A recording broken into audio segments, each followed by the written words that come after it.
All right. We've tightened our loose screws. We've figured out our audio issues. And I'm excited to hear all about the 10,000 hours of videos Respawn has watched. All about the Edge of Fate. No, I'm not watching any Edge of Fate videos. Mostly build stuff and stuff about the new exotics. Ah, like a newborn baby. Yeah, he doesn't want to be spoiled, bless him. He needs it No. all surprised for him. And then we go and I ruin do it on the enjoy show surprise. live for him. So there you go. And then he can be angry both live on the show and when it comes out in July when he forgets all about the things he never looked at. Exactly. What? Why be angry What? twice? Yeah, I mean, you forget about everything. So what's the problem? You could watch the video, think it's amazing, and then get angry at the fact that you've watched it, and then forget about it the next day, and then it'll all be a big surprise for you when you get it. I feel like I'm being attacked here. I mean, it's really No. I'm just pointing out your own flaws. I am being attacked. Okay. Like Lord Habit. So I've written notes and I've trawled Reddit and I've watched videos and I even asked ChatGPT to help me this week. And I was like, I wonder if that would help. You know, here's a list of creators. Go and watch their videos for me and give me a summary. Right. So the highlight of this week was really funny when I asked ChatGPT to do this for me. And it came back and said that the new destination is the Pale Heart. And I was like, I typed in, are you sure it's the Pale Heart? Oh, no. I've done my research again. You are correct. It's not the Pale Heart. It's called Echoes. No, it's called Echoes. And I was like, are you sure this destination is called Echoes and not Kepler? And then it came back and went, oh, yes, it's Kepler. And then gave me a list of these things. I went, no, we're not trusting you today. Working as intended. Yeah, no, it tries hard, but it does not succeed often. Just make me laugh. If you did a transcript of the video, and you might stand a chance. Yeah, but yeah, all in all, not so much. I was happy to see that basically, like, of the people who are creating, you know, their videos seem to sort of have like the same general themes of like, you know, what are the new exotics and weapons? You know, what are the new, you know, how are we going to level coming up? How are we going to deal with our entirely new set of stats? And which things might you want to look for to have those stats when they get converted over? So I was like, all right, I've loaded all these up. But then once you watch one, I was like, okay, let's skim some of these others just to see if there's any new information or things that other people didn't catch. There was a couple things. Yeah. Because I know Fallout was just like, so this, you know, we got this, we rushed over here, we were thrown over here. And Dad was just like, so this we learned like an hour, like the last hour of the event. Oh, by the way, this tidbit of information. So it's like, here's what we think we remember. There will be more. And also, we'll just put the preface on this entire episode right now that everything outside the 12 we're going to talk about the preview is all 100% subject to change. So everything we say that this is what they saw, this is what they're reporting on, could be completely different. And the creators said in all their videos over and over again, this is an early look. This is a sneak peek, a preview. This is meant to get some feedback. And a number of them were like, yeah, we gave feedback because this was too hard, or this was too easy, or this was just dumb, and this was not, going to be enjoyable to replay. So take everything we say today with a grain of salt and say, this is what they were shown. Might this be what we get? Maybe. Might it be different? Maybe. One way to find out is July. Noble says even he watched videos. I don't believe him, but cool. The world's ending. The world's ending. Quick, run the titles. For real. Welcome to Two Titans and a Hunter, a Destiny 2 podcast. Dedicated in bringing you all the latest information, news, and opinions. This is the best show for new and veteran Guardians alike, where we share tips, tricks, and tools to help you succeed and enjoy playing even more. So with all that said, let me hand you over to your hosts, the Triumph Hunting Titan Night Demon, the pink-panted pansy Peroty, and your Hunter Master Ranger, Mr. No One Respawns in Real Life! So, yes, welcome to the Two Titans and a Hunter Destiny 2 podcast, the only Destiny 2 podcast in the world, because that's all we talk about is Destiny 2. Just for people that weren't aware that we just talk about Destiny 2, I am Night Demon, joined every week by Peroty and Mr. No One Respawns in Real Life. And you may wonder why he's called Mr. It's because we don't want to fight him in a bar and brawl. So we refer to him as Mr. So welcome to our Destiny 2 show. Now you may wonder why I'm prefacing that we are just a Destiny 2 show. I need the help of our community, patrons, past listeners, past listeners, anybody that cares. Future listeners. Yeah, future listeners. Yeah, anybody that we can kind of get to listen to our show. So it must have been a couple of weeks ago in the TWAB, they had a Destiny 2 Creators Hub that they were advertising that, any content creators could go and register and be part of their content creator hub, even though we know that there were like content creators that had already been part of this hub for a while and been giving out things and been part of this exclusive club that Bungie are kind of running for their content creators. And I was like, oh, that sounds exciting. And Peroty was like, oh, we should definitely sign up for that because, that would be good for the show. So we were on it. We were like, as soon as that TWAB came out, we were applying and going kind of looking at what we could do and look at all the fantastic things that they were offering. So it said that you'll get access to exclusive rewards, news, events, opportunities, and more. And they're primarily operational on Discord and supported in 3 languages. So that was English, French, and German. So we kind of qualify for that. We're a creator. It's not like we started up last week. We've been doing this for 5+ years. And we were like, yeah, okay. So we've applied for this. We got a reply this week, which kind of surprised us. Hey, Two Titans and a Hunter. Thank you for your interest in joining the Destiny 2 Creators Hub. We appreciate your patience as we work through the applications. After reviewing your application, we regret to inform you that we are unable to extend an invitation at this time. However, we'll keep your application on file for future consideration and encourage you to stay connected with Destiny 2. Best regards, the Destiny 2 Creator Hub team. So there you go. We've applied and we've been rejected. So I kind of sat on this for a couple of days and I was like thinking, what could I do? I'd like to know the reason why we were rejected, because they're just kind of sending out these emails, yes or no, yes or no. And I was like, who could we speak to about this? Because there's nobody that says, oh, you can kind of direct questions to here and ask things. And I thought, no, okay, we'll go straight to a community manager. We will speak to DMG or try to speak to DMG. So on Twitter this week, I wrote, Dear Dylan, would you be able to clarify something for us? We've been creating Destiny 2 content since 2019 in the form of our Destiny-only podcast. And in the last few years, Destiny-only streams on Twitch and YouTube video guides weekly. We're not the biggest creators, but we've been working hard to grow our positive community over the last 5+ years. So we're excited that we could apply to join the Creator Hub for Destiny 2. Only problem was we got turned down. So would you be able to clarify what we need to do to be considered in the future? Or could you put in a good word for us after listening to our show, watching our videos, of course? Many thanks to Titans and a Hunter. And I put a link to kind of the show. Haven't heard a thing. So I'm like, oh, this is nice. I know they're busy, but it would have been nice to have some kind of reply. Because it's not a creator hub. It's a super popular millions or thousands of look. You've upset Respawn. Hub. You've upset Respawn now because Respawn's now got involved. And normally we keep him in the back. Like I said at the beginning, we keep him in the back for the bar and brawls, and he's now come to the forefront. So you've upset him as well now.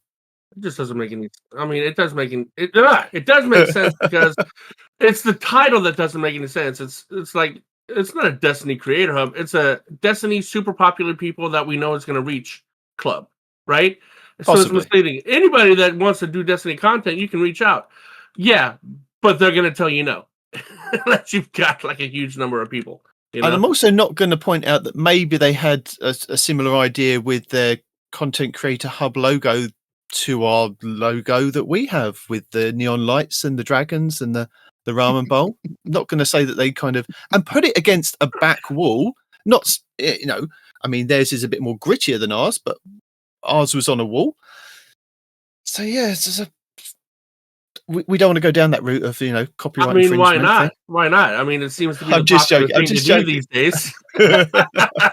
No, but seriously, what I would like our community to do is to kind of hit DMG up, follow up on our tweet that we posted under the Two Titans, and see if we can get this man to kind of help us get into the Creator Hub, because we want to give things away to you guys. If there's news that we can get ahead of time, that would be brilliant. If there's any rewards or opportunities that we can kind of help like the community or pass on to the community at the same time as the other content creators, it would be nice. Yeah, there were a lot of people.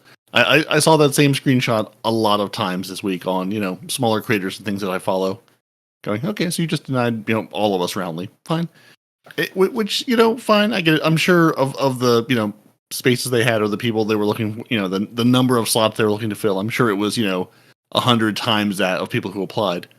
But could you not have written it in the same format as a job, application rejection? Really appreciate your resume. We really liked your experience, and we'll be sure to keep you on file for next time. No, you won't. No, those words have never been true. So here we are. No hub. The only hub we know about is the Guardian hub, the best hub on the net. No, not the Creator Hub. They're not part of. They're not a hub anymore. They went. They Nope, disbanded. they still have a Discord, so it's still a hub. Oh, okay. Still a hub. No, but they broke up the band. Yeah, but they have a hub, which is more than we have. Fair enough. So yes, jump on our tweet, contact DMG directly, and ask him the question: why the 2 Titans and a Hunter are not part of the Destiny 2 Creator Hub? Because why not? Yeah, I mean, the Just thing don't that put I that down. really would have appreciated is if they would have given like the criteria that they look at, like, oh yeah, you can apply if you have X number of followers, or if you've been doing Destiny for X number of years, or if you have X number of videos, something, right? I mean, the way they said it, it's just like, oh, anybody can apply, and we look forward to just inviting all of you in here, and blah blah blah, right? But that's not what it actually is. It's like, apparently there's some kind of criteria that we missed that they obviously don't want to express to anybody. It's like, why are we not applicable? What do we need to improve upon? What are you looking for that you would otherwise deny us? It's just nothing. Like Peroty said, it's just like a job application rejection. Which they probably copy pasted and just changed some words around. Because when I applied for a job there, that job rejection I got back had words misspelled in it. These words were all spelled right. So this was a step up. Nice. Yeah. Maybe they fired the guy that did the rejection. Yeah, I mean, I shared with Demon when I saw it in the TWAB that whatever week that was months ago, and I applied for it separately too, just going, hey, we'll double our chances, see what happens, see if this thing works out at all. I figured it would be a long shot because I was like, we are, Bungie doesn't need us. It'd be nice. It'd be nice for that the recognition. It'd be nice to have some of the insider, just the information and stuff. Like, I'm not looking for free stuff. I'm just looking for info. Just being like, hey, tell me things. Give me, I would love to give a chance to offer some feedback on things, but it is what it is. But I figure it's like every job application. It's, hey, we have 2,000 spots we're trying to get to people, and I'm making up numbers because I have no idea. And oh look, all of you have applied. Well, we can't accept all of you because we only have so many people running this hub and reaching out to folks or whatever. So, but it doesn't make any sense that they would have a certain number of slots, because isn't it just a space for people to get information? No. Peroty just said there was a number of slots. It's just I mean, at the end of the day, even if it's information, it's still if you have a hub and you're dealing with creators, there is some level of back and forth there. Like because honestly, the Destiny 2 Discord is a hub in that regard of, hey, go here and you can subscribe to all our channels for the social stuff. Like, that's the hub of where you go just to get information, or bungie.net. Like, if this is something they're inviting you to, there is some level of back and forth. There is some level of, like, you're working with either, Bungie directly or, the company Bungie has hired to do some of this, like, creator outreach and stuff. But it's still just an information hub. It shouldn't have, like... Well, no, we don't know what it is. We don't know that. We're making this, we're guessing / making this up because we don't know. We just said, hey, you're invited, here's the thing. And we said, sure, we would love to, throw an application in for whatever this is. I mean, the people, like, when you hear people talking about, hey, I've got emblems to give away or I've got codes, it's like, hey, I the person I work with, again, either, I don't know if it's through Bungie directly or, Bungie's marketing team or contractors or whatever, saying, hey, Bungie umbrella reached out to me and, hey, I've got these things to give away. There's someone they're working with to get that information. And I assume this is what that is. Because if it was just a page to go and get information, then subscribe to the RSS feed, link it in your Discord, be done with it.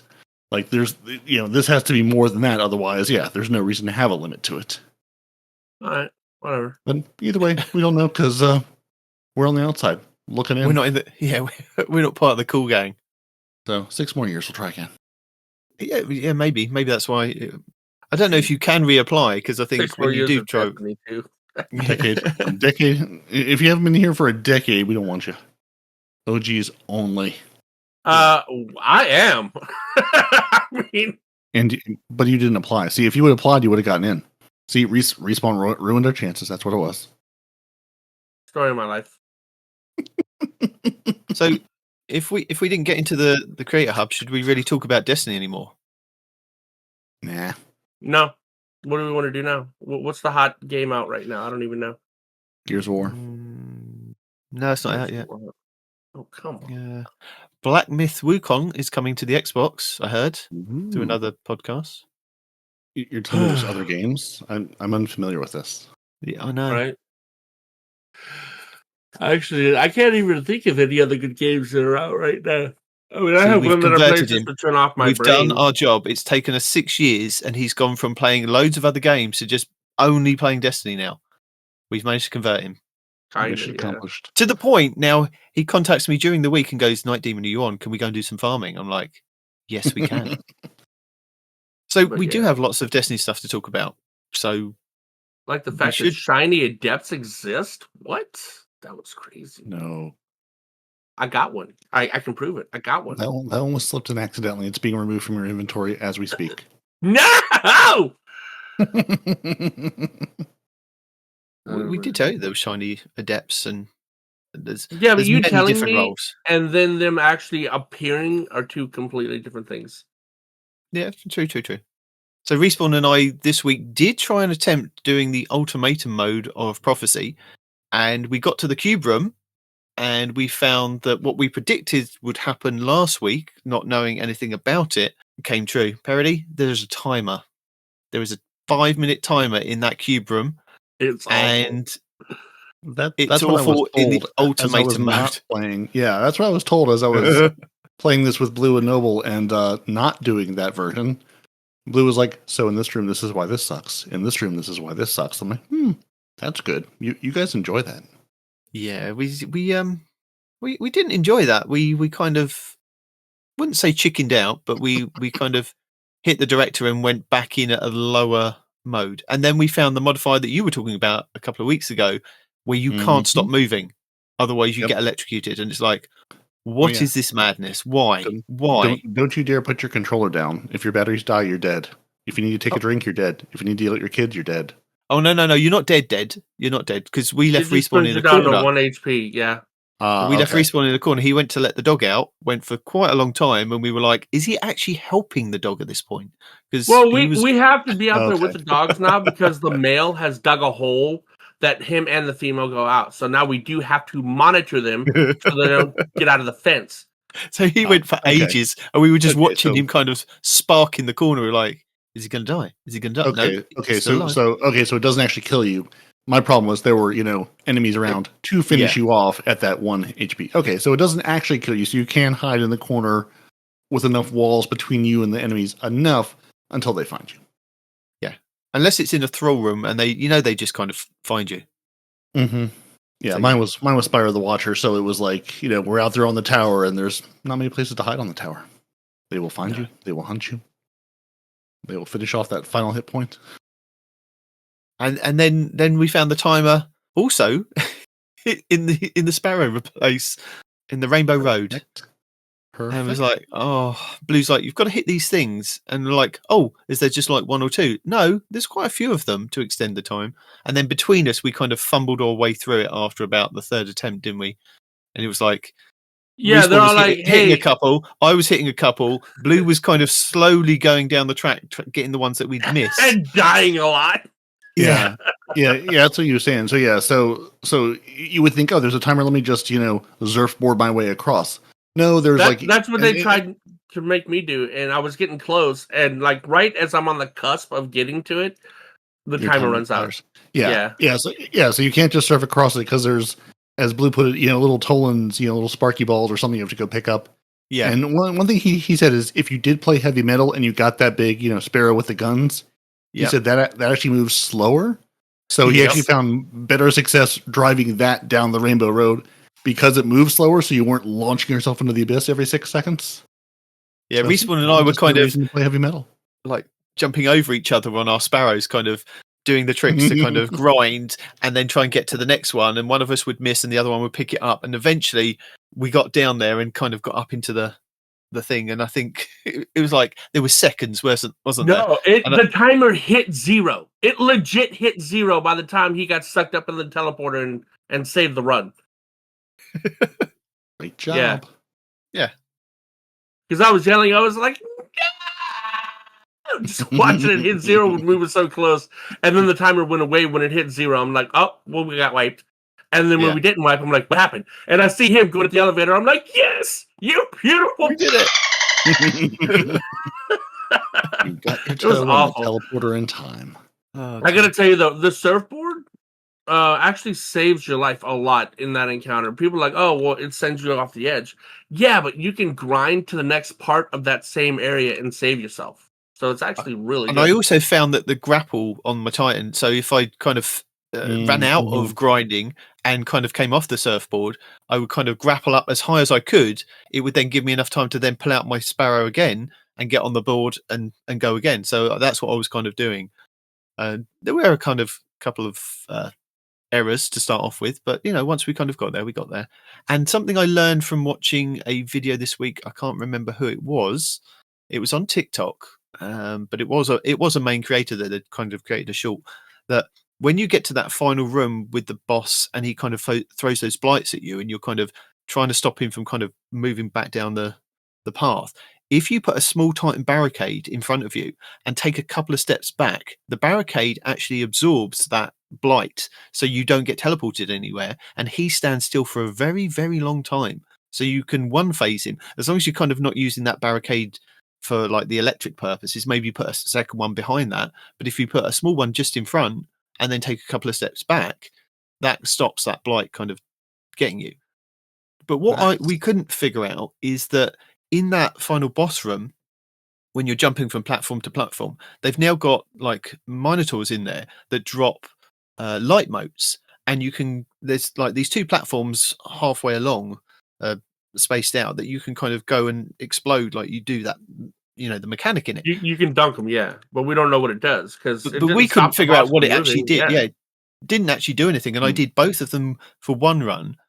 But yeah, it was like, and again, grapple kind of saved me on that one because where he at one point he teleported me and I was like, oh my god, I'm so far back, but I kind of managed to grapple and kind of pull myself, and I had my sword, so I was kind of sword skating, blocking, grappling, all look back to where these 2 were fighting. But yeah, so maybe next week when it is the farmable version with more shinies, more adepts, and more. It's farmable now. What are you talking? I've been farming all week. Same chest. That's how I'm getting these adepts. No. It's increased next week. It's increased for the second week. Like, oh, okay. You will get more for like killing enemies, those manifolds, and you will actually get weapons to drop from killing more and more enemies, and more stuff from completing encounters. I know it's farmable each week, but it's I think it's doubled. It could even be more than that for the second week.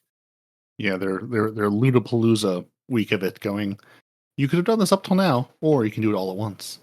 Which is what I said last week, which is why I haven't kind of farmed it as much. I did try and do, like, I tried different sections. Because we got up to the cube section, I then went back on later on. I thought, well, what would happen if I just went in there and just killed things for 5 minutes?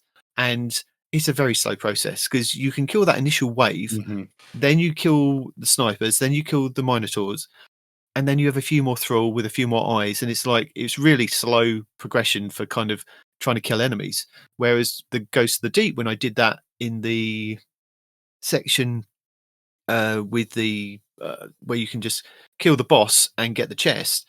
In that, for every run that I was doing by myself in the ultimatum mode, I was getting a weapon to drop and I was getting manifold things to drop as well. So I don't know whether that's tied to whichever specific week, because Ghost of the Deep, when I did the farm, that was that second week. So it might be more the second week. So yeah, I tried the cube room on ultimatum. That wasn't going well. So I kind of reset my progress. Then I did the first boss. Again, that was really slow, because once you take out that initial wave of enemies, then you kill the Minotaurs to get the moats to drop. They only kind of spawn the Minotaurs again, and then sometimes randomly the little enemies to kind of kill, unless you're kind of getting the moats and kind of exploding it and following the mechanics. And then I thought, okay, maybe I'll just go back to that first initial area and just kind of kill the thrall and the Minotaurs. And even that was slow. So I was like, oh, I'm giving up on this. Maybe next week. I did it for testing. Because I wanted to kind of report back.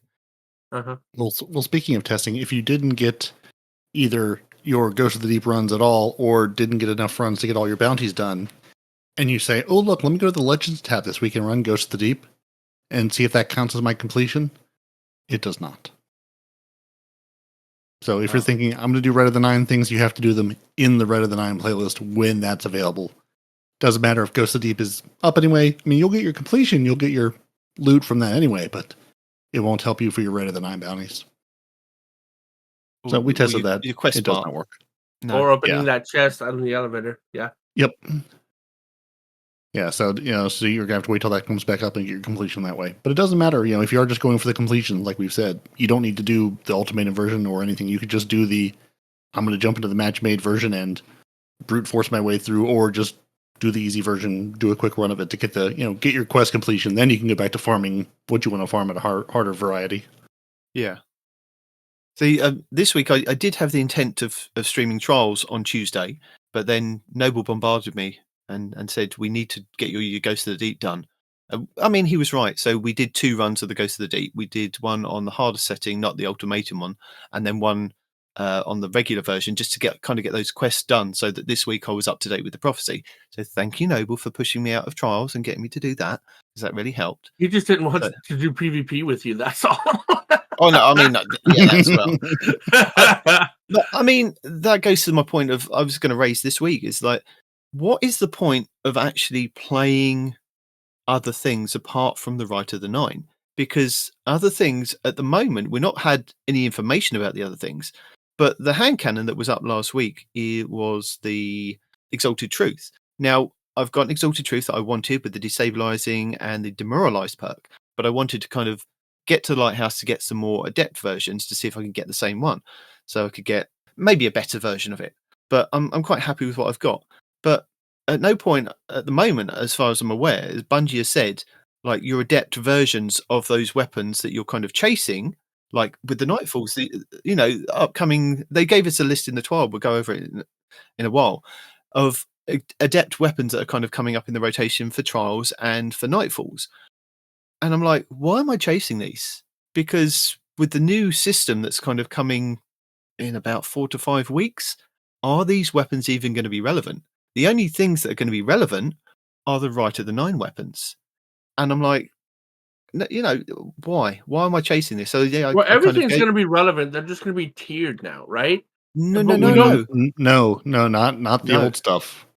It's going to be relevant for like day one, and yeah, you can use it, but it's going to quickly get outclassed. Yeah. How is it getting outclassed? The stats, the damage, what? Because we don't. The stats, the origin perks, and the tier system. Like, we don't know what weapons have been transferred over into the tier system. Yeah, but what does the any of the weapons do? Does, like, if you have a higher tier, does that just do inherently more damage than its non-tiered version? We'll tell you that. We'll get to that. We've watched many things and learned many things about it. Okay. Yeah, but what I'm saying is, at the moment, there is no incentive for me to kind of grind and go and get other weapons that are available that I've missed out on kind of getting, apart from the Rite of the Nine ones, because the Rite of the Nine ones are the only ones we know for definite are being transferred over into the new tier system. And again, we don't know how these weapons are kind of stacking up, because you have different versions of each weapon. So, for example, you can have a regular prosecutor, You can have a prosecutor that is got double perks. You can have a prosecutor that's got double perks and there's Adept. You can have a prosecutor shiny. You can have a prosecutor shiny Adept. There's like all these different versions, and we don't know at the moment where these kind of fit in with the tier system. We know that some of them will be tier 3, which is kind of middle ground. So that's the only reason why I'm kind of thinking I don't need to do any other things, unless they come back and they say like these weapons are going to be X, Y, and Z. I mean, they haven't even mentioned the exotics as yet, as far as I'm aware, of where they will sit on the tier system. I mean, they're exotic, so they're kind of excluded from the tier system. But you want to kind of judge your legendaries up against your exotics to see, because there's no point in having.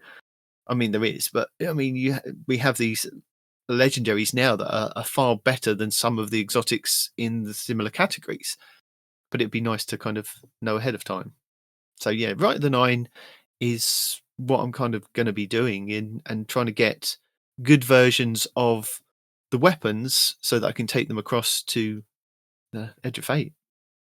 Even the Rite of the 9 wants a tier 3 Yeah. masterwork and Adept and enhanced. Yeah, well, I don't know what the tier system means yet, so you can tell me all that, but 15%. You're losing out on 15% damage off the bat. Let's just start there. Wow. Just 15%. and that's not even getting into the actual other perks that the tiers are going to have. But just there's intrinsic damage boosts you're getting from the weapons, and honestly, in the new armor, extra damage resistances you're just flat out losing out on if you're not using the new stuff. So yeah, you can use it, and I think it was Dado said, he was actually surprised at like the artifice armor and stuff he had kind of held its own at the beginning, but was so it's not like you need to go in day one like with a fresh vault. He actually was sort of backtracked a little bit. He was like, I've been really pushing people to delete a lot of stuff. He's like, actually, you start out okay, but you also very quickly, it very quickly becomes obvious that there's so many more benefits. It's almost less you're going to be super behind and super weak when you start, and more so of you could be better, you could be stronger, you could be more powerful faster. by using the new stuff faster. Man. Yeah, and it was also tricky because they were saying everything is changing. Your power level is changing, the damage numbers are changing, everything is changing. So it was really hard to do 1-to-1 comparisons when this weapon does 16,000 damage now, and now it does 400 damage because they're resetting. Yeah. They're basically resetting, the power level and the damage numbers and all that stuff.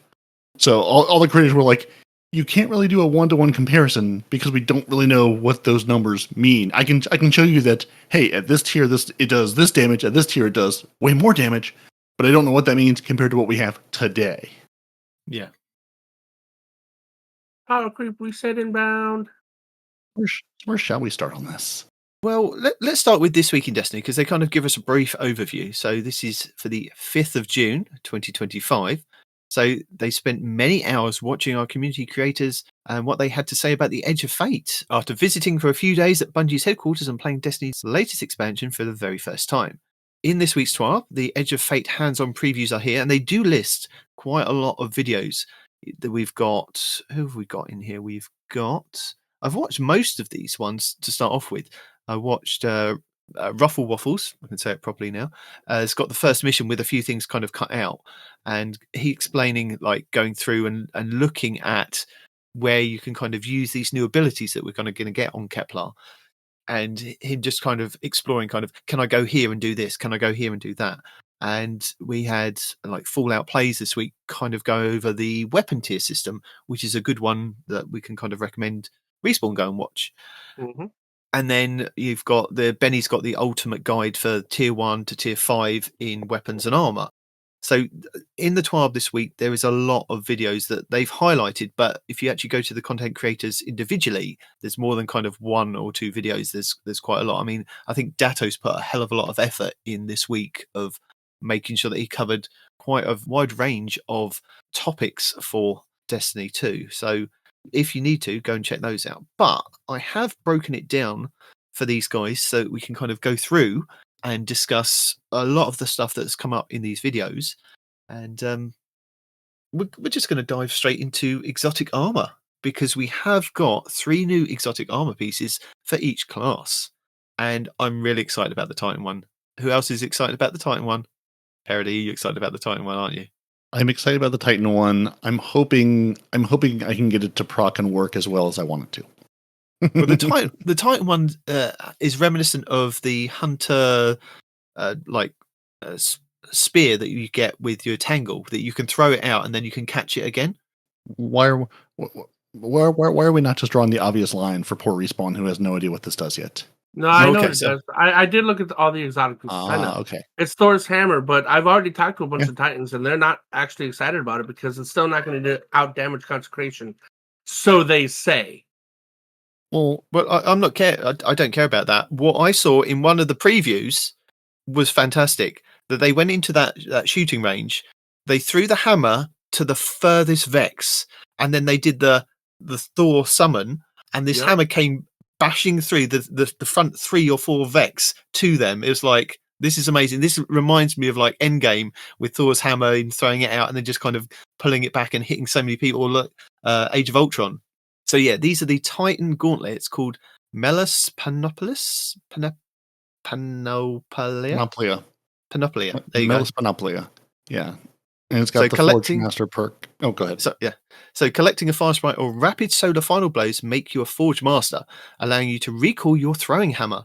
After impacting a target, recall your hammer at full intensity to perform a perfect recall, causing an explosion of Forge slag. Perfect recalls and collecting Fire Sprites extend your time as a Forge Master. I'm just so excited that I can use this, because I've been just using like the Arc and my Strand just as I haven't really used like the Prismatic as much. I like the idea of Prismatic on my Warlock, but for my Titan, I've just been sticking to a certain kind of Arc or Strand or whatever builds, and this would be a really good one for my solar one. I'm really looking forward to this. Don't know how we kind of get these to start off with. Is it kind of as we have at the moment? If we go to Rahul, can we kind of throw engrams at him and go, "Can I have one of those, sir?" Or do they drop in the world? That'd be interesting. If it's kind of a random drop like the old Destiny 1 versions. Are we doing the campaign on the harder version and then you get to select one at the end? Ooh, maybe. That'd be awesome. Yeah, like, and this is gonna be fun with, you know, pairing with like Soul Invictus and Roaring Flames and just, you know, living your perfect Titan fantasy of you know, maybe there's content you can't run out and consecrate, or you know they're gonna touch consecration again and give us, or honestly just give me a second option that's not consecration that's worth running. I'd be into that. You know, be able to do this at range and just, I want it to be fun and I want it to be strong. It doesn't need to be like, you know, the end game DPS master. Let me have some fun throwing my hammer around like we were before, throwing hammers at everything and recalling them. That's all I want. Yeah. Your Warlocks, you get Eunoia, which are gauntlets. Your Hellion projectiles deal increased damage, and the further they travel, eventually fracturing into scorching shrapnel. I think I watched Fallout's video on this, and he was like, you put it on, and it just does. And, you know, it's one of those... on and forget it, yeah. Yeah, Yeah. just it does the extra things, it does this, but it's really good. Yeah, he was saying like the farther it goes, the more damage it seems to do. Like, you know, basically like, I can't remember the perk now, where, you know, the farther the way the thing is you hit, the more damage you deal. So yeah, it's just sitting here, you know, passively just hurling solar at everything, farther away, setting things on fire. I can't remember who, if it was Fallout or who it was, said it seemed like it was a faster ignition time too. Again, you know, it's hard to compare these things when you're just in there with the moment, but just, you know, first impression was seemed like it was quicker. But sort of, and sort of to get to the damage number comparison, it's like, okay, well, currently, your Hellion does in game right now, you know, 11,580 damage. That was just like one of like the consistent tick marks when it hit. In Edge of Fate, it's going to do 249. So 11,580, 249, which you can't compare because again, they're resetting all the numbers and all the damages. So yeah, you know, is it stronger or weaker? We don't know yet because we don't know how to compare these two numbers where they sit. It's very similar to Full Court, which is the perk that you can kind of get on the grenade launchers, isn't it? Yes. Increased detonation damage as the projectile travels further before exploding. So that's the Full Court perk. Hunters, you get a chest Moira piece. Rose. Yeah, Moira. we do. Is it Moira? It's not Moira. Oh my god. It just Moirai. Morai. I don't remember how people pronounce, but I look at that and I just see Moira Rose. So you get the Moira chess piece. That's how we're going to mispronounce it for the next Yeah. year. Enjoy. I don't even care. It's the first Hunter exotic I've been excited about in years, maybe years. Pretty sure years. But So what he's getting excited about is his threaded spike can now bounce to tangles. Detonating them will return immediately. Tangles detonated by threaded spike are rewoven and retrieved by it.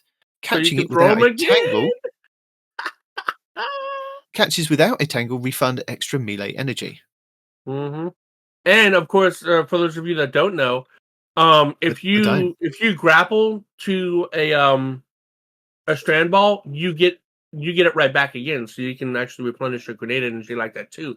Also, so many maelstroms are going to be on the map, and I am so looking forward to that. So it's going to be the Strand version of trying to do prophecy with all the arc damage with Titans and Warlocks, where everything is electricity, and the game's like, hold on, I'm trying by frames.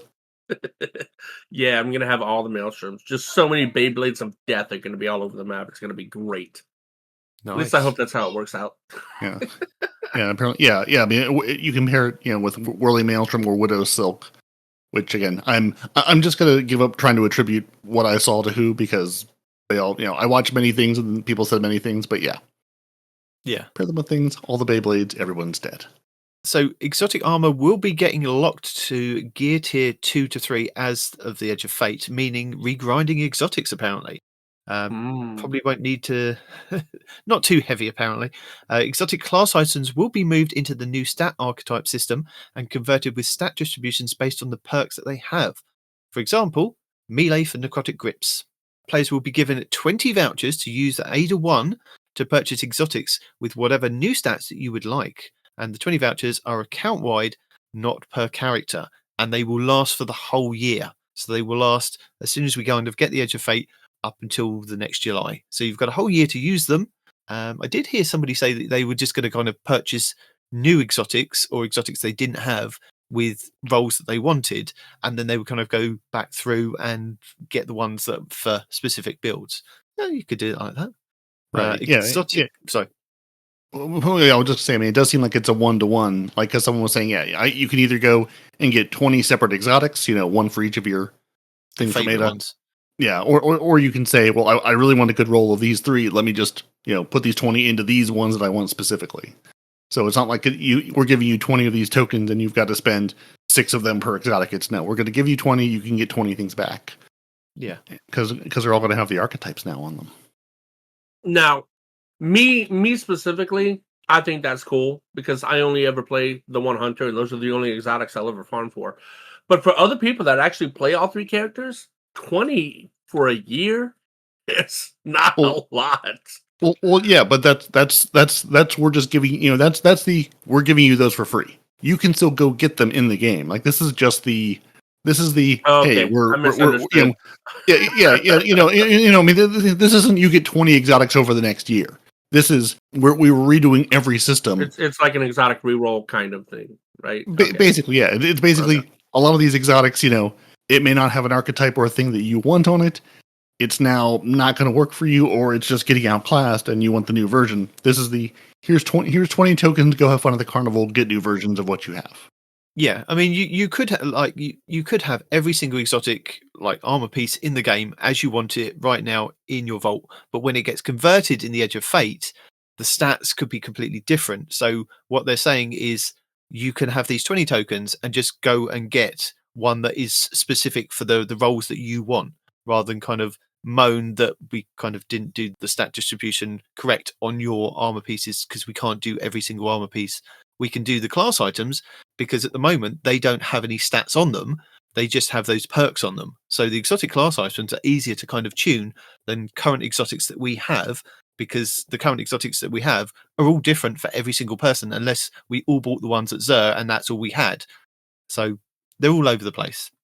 Exotic decryption under Rahul will be updated under the new stats. So he will have new stats for the exotics there. So that will still be the same. So going into Ada 1. So Ada 1's role in the Edge of Fate is going to change. She's still going to be found in the tower, but she's been given a redesigned kiosk interface. Her inventory has been expanded significantly with the expansion focused on build crafting. And she's no longer going to have the rotating random armor mods weekly. Instead, she's going to be offering permanent catalogs of unlocked Armor 3.0 mods, including stat boosting mods, e.g. resilience and discipline, elemental well and charged with light mods, which were going to be updated, and class ability synergy mods. And you can browse, preview, and purchase mods at will. No waiting for the right rotation.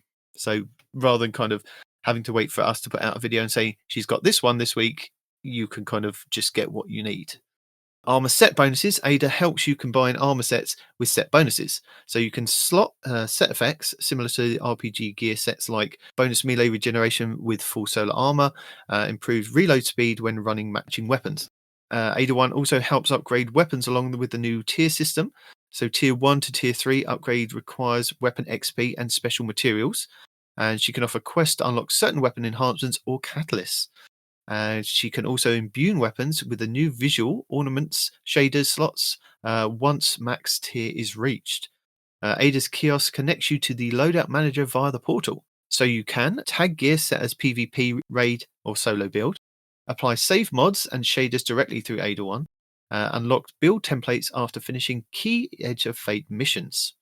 And she's also going to have narrative involvement, and she's helping Guardians prepare for the fracture of time by developing tech that stabilizes builds across timelines. And she's also interacts with the Nine and helps you decode gear touched by temporal anomalies. So that's a big thing for Ada. So she's not just going to be selling shaders and mods and old gear. She's going to be doing stuff now. Everything you said about the tagging gear sets and setting templating and things, yeah, that's wonderful. Because Dim, we still love you. This is not my breakup with you, but I've mostly completely moved over to using loadouts in game. Even if I build them in Dim, I load them in game and throw them in one of those slots. So any improvement to that would be marvelous. Respawn?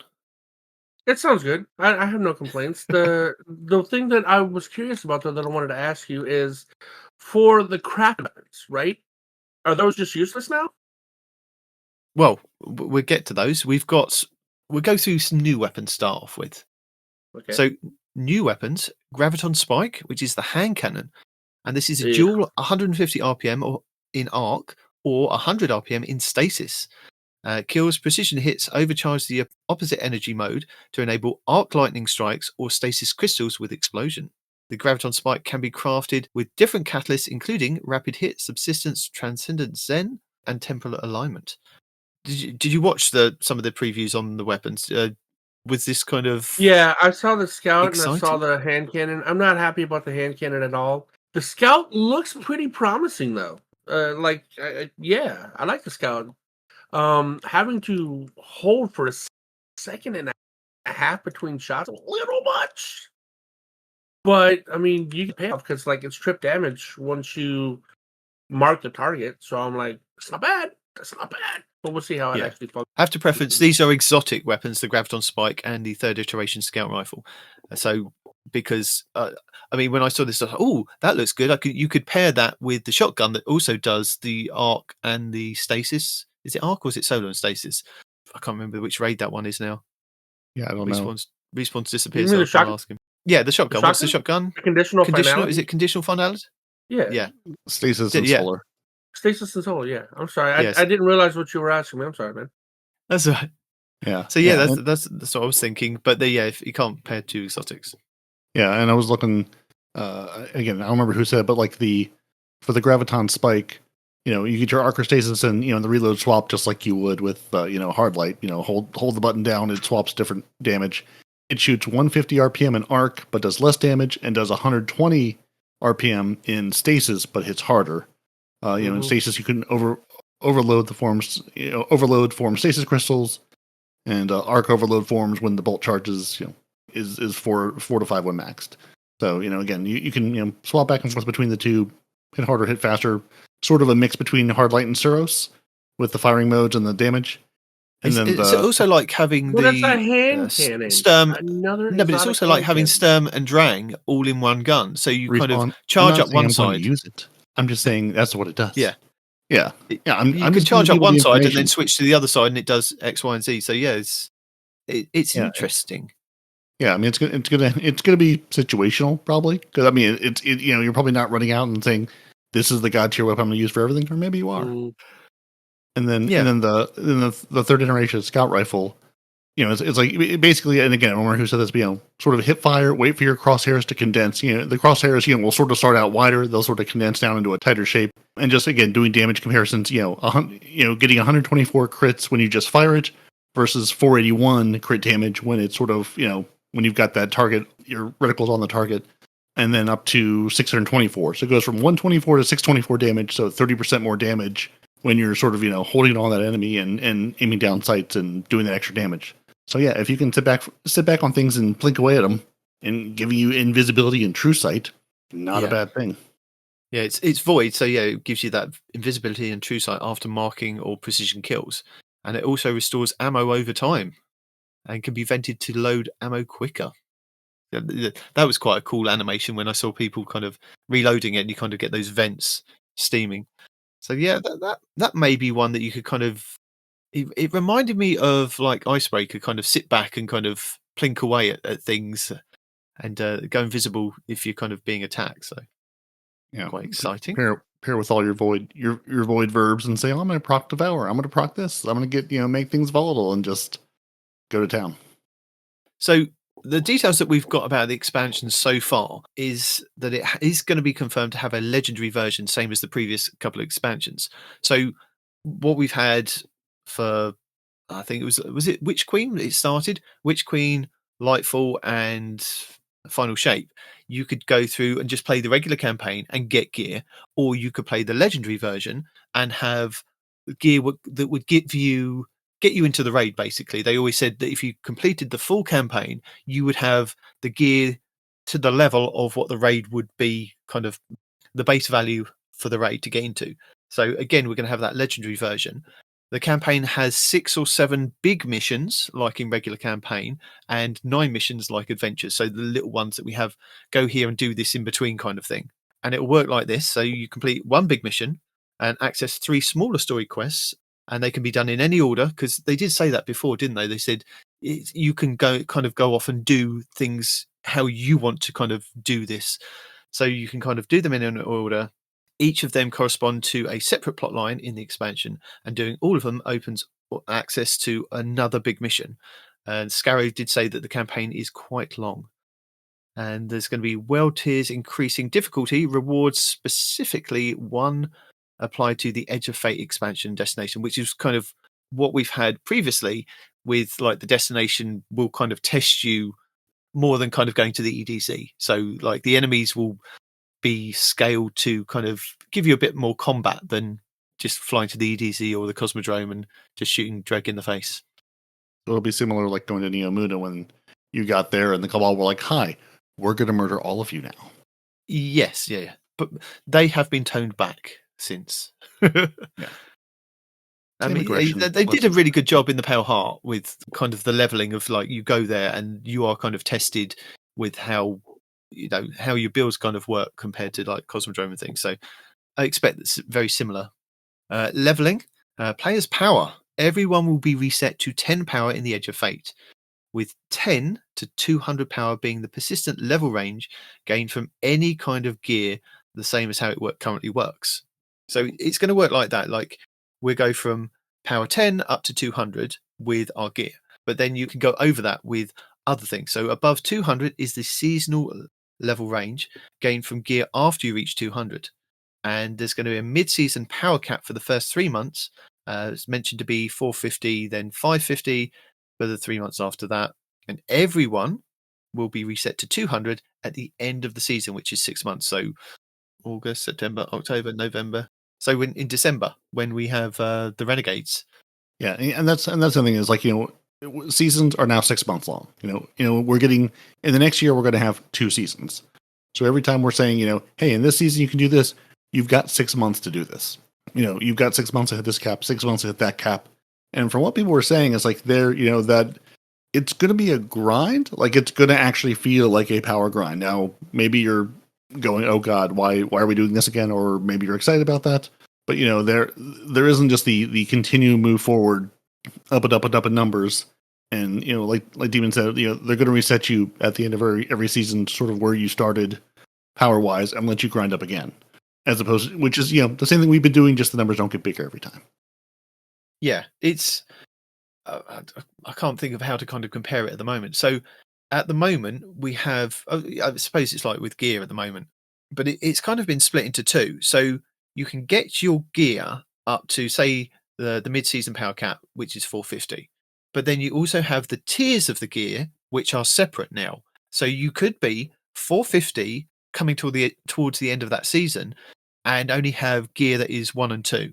So the gear is the other thing that's kind of different. So you could have gone through like the 6 months and just been tier 1 and tier 2 gear for your armor, and maybe like 2 and 3 for your weapons and things like that. So those are the two. That's what's also changing as well. Whereas I suppose at the moment it's a bit like having, you kind of get your light to where it is and then getting like artifice armor, which is the kind of the next step up. So you could have artifice armor that is the same light as just a regular piece of armor, but it does something more. So that's what you're kind of, there's going to be kind of two searches going on. So you're going to be searching for higher gear and also better, like in the tier system as well, and in the stat distribution. So there's a lot of grinding there.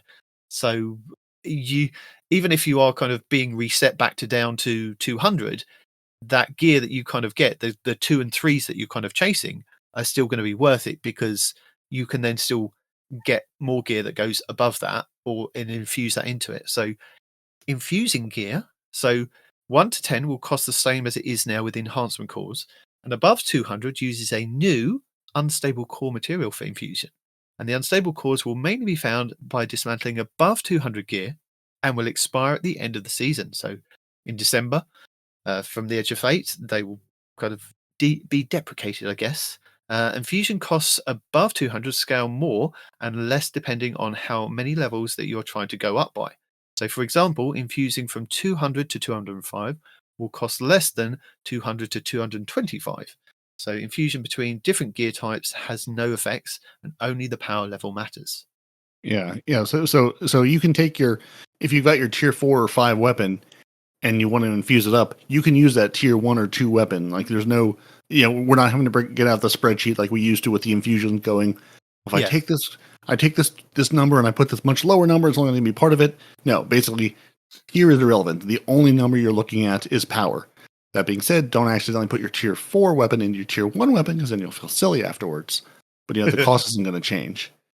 And another thing they said about the power grind is basically there's no time gating on the power grind. There's no like, oh, sorry, you've done your pinnacles for this week, that's all you can do.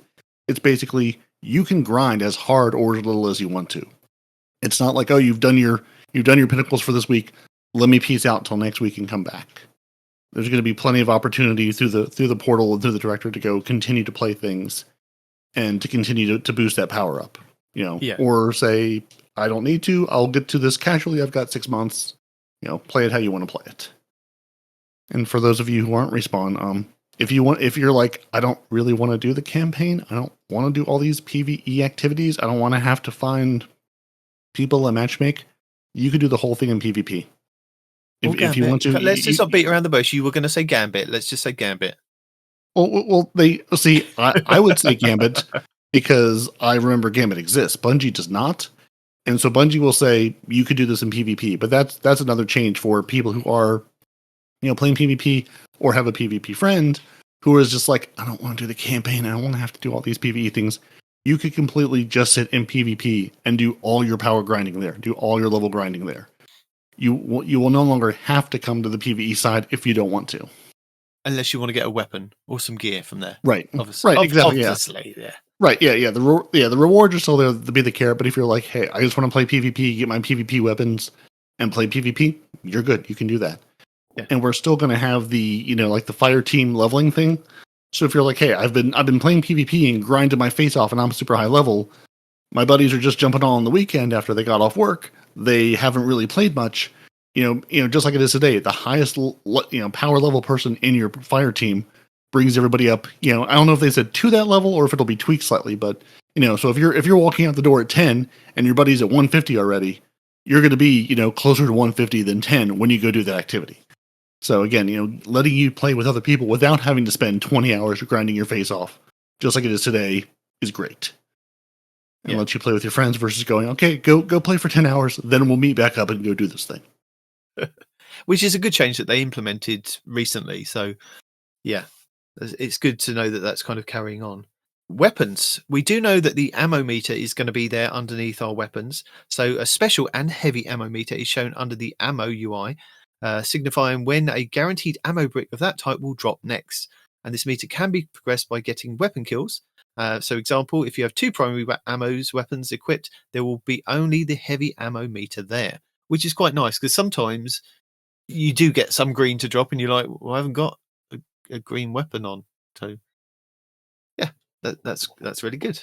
And you'll be able to kind of improve on that as well, and with like different mods and different weapons of how fast that they kind of and different gear, that how quickly the special and heavy ammo kind of drops. That was a nice change. Yeah, just knowing when you're going to get that next drop, so you can say, do I pop my super now, or do I wait for this heavy to drop and then use that? Yeah. So new archetypes: the Agrela Neutralis and Vinotria Fea, which is a new spread shot archetype using primary ammo and shoots 11 pellets at once like a shotgun and can roll 1-2 punch. So this, I think that was the hand cannon, wasn't it? Are we excited about hand cannon shotguns? Mm-mm. No? No. Nope. Yeah, and so, I guess somebody said, it's powerful, but it is a shotgun. It is very short range. The fall off damage is real quick. Yeah. How do we feel about the rocket assisted pulse rifle that shoots 3 bursts of rockets, and one trigger pull is 1 ammo, so you get 17, 18 bursts of ammo. Sit back and just shoot those rockets from afar. Yeah, that's the Mint Retrograde. Yes, I'm signed up for that. Oh yeah, signed up for one of those. I'll have one of them. But I could see Respawn really getting excited about the Mercury A high-powered drawn bow with over-penetrating arrows. And it can roll with kinetic tremors. Yeah, now that is really. So Wishender, he's been on about these kinetic tremors on these primary bows. This might be the thing that makes me a bow convert. Well, now 2 primary bows. Yeah. This is the first one you'll be able to get not in a raid. So if you're like, I'd like a kinetic tremor bow that over penetrates targets, there you go. Sit back, enjoy, and plink away happily. And guess what, Respawn? Your favorite hand cannon is returning to the comment playlist, not forgotten. In what state? Well, we haven't forgot that it's a weapon that we can get. Right, but don't worry, there'll be enough other hand cannons. It's not coming back in as a super broken state. The damage is going to be like a tenth of what it used to do because they changed all the numbers. Mm-hmm. Well, I mean, you say that, but the thing is, they brought back the other one, didn't they, for the Into the Light. So we've had one of those returning hand cannons that is Luna's Howl.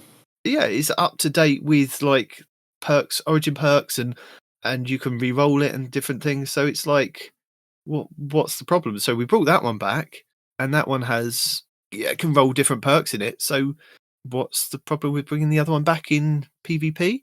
And everybody can kind of get it. At the end of the day, it doesn't matter what hand cannon you're being killed with. You're going to be killed with a hand cannon. Yeah. I mean, similar to how we have the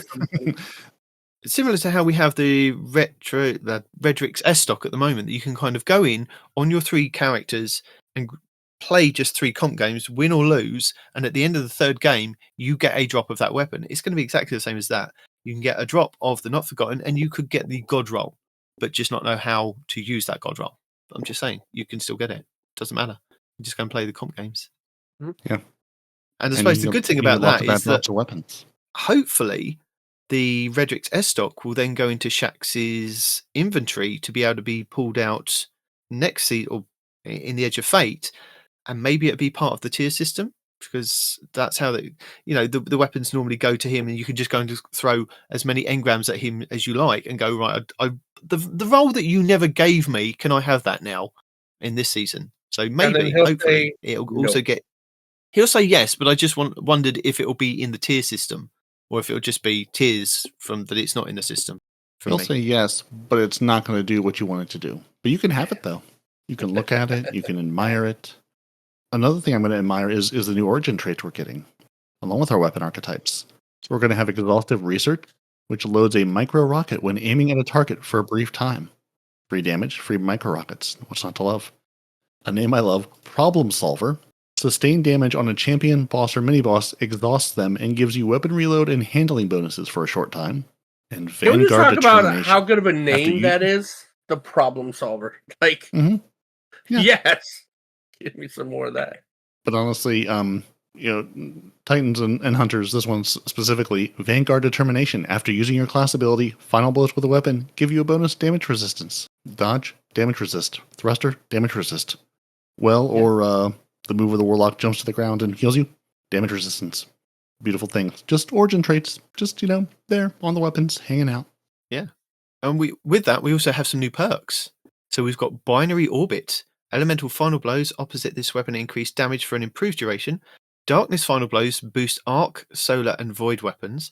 Light final blows boost stasis, strand, and kinetic weapons. Impromptu ammunition.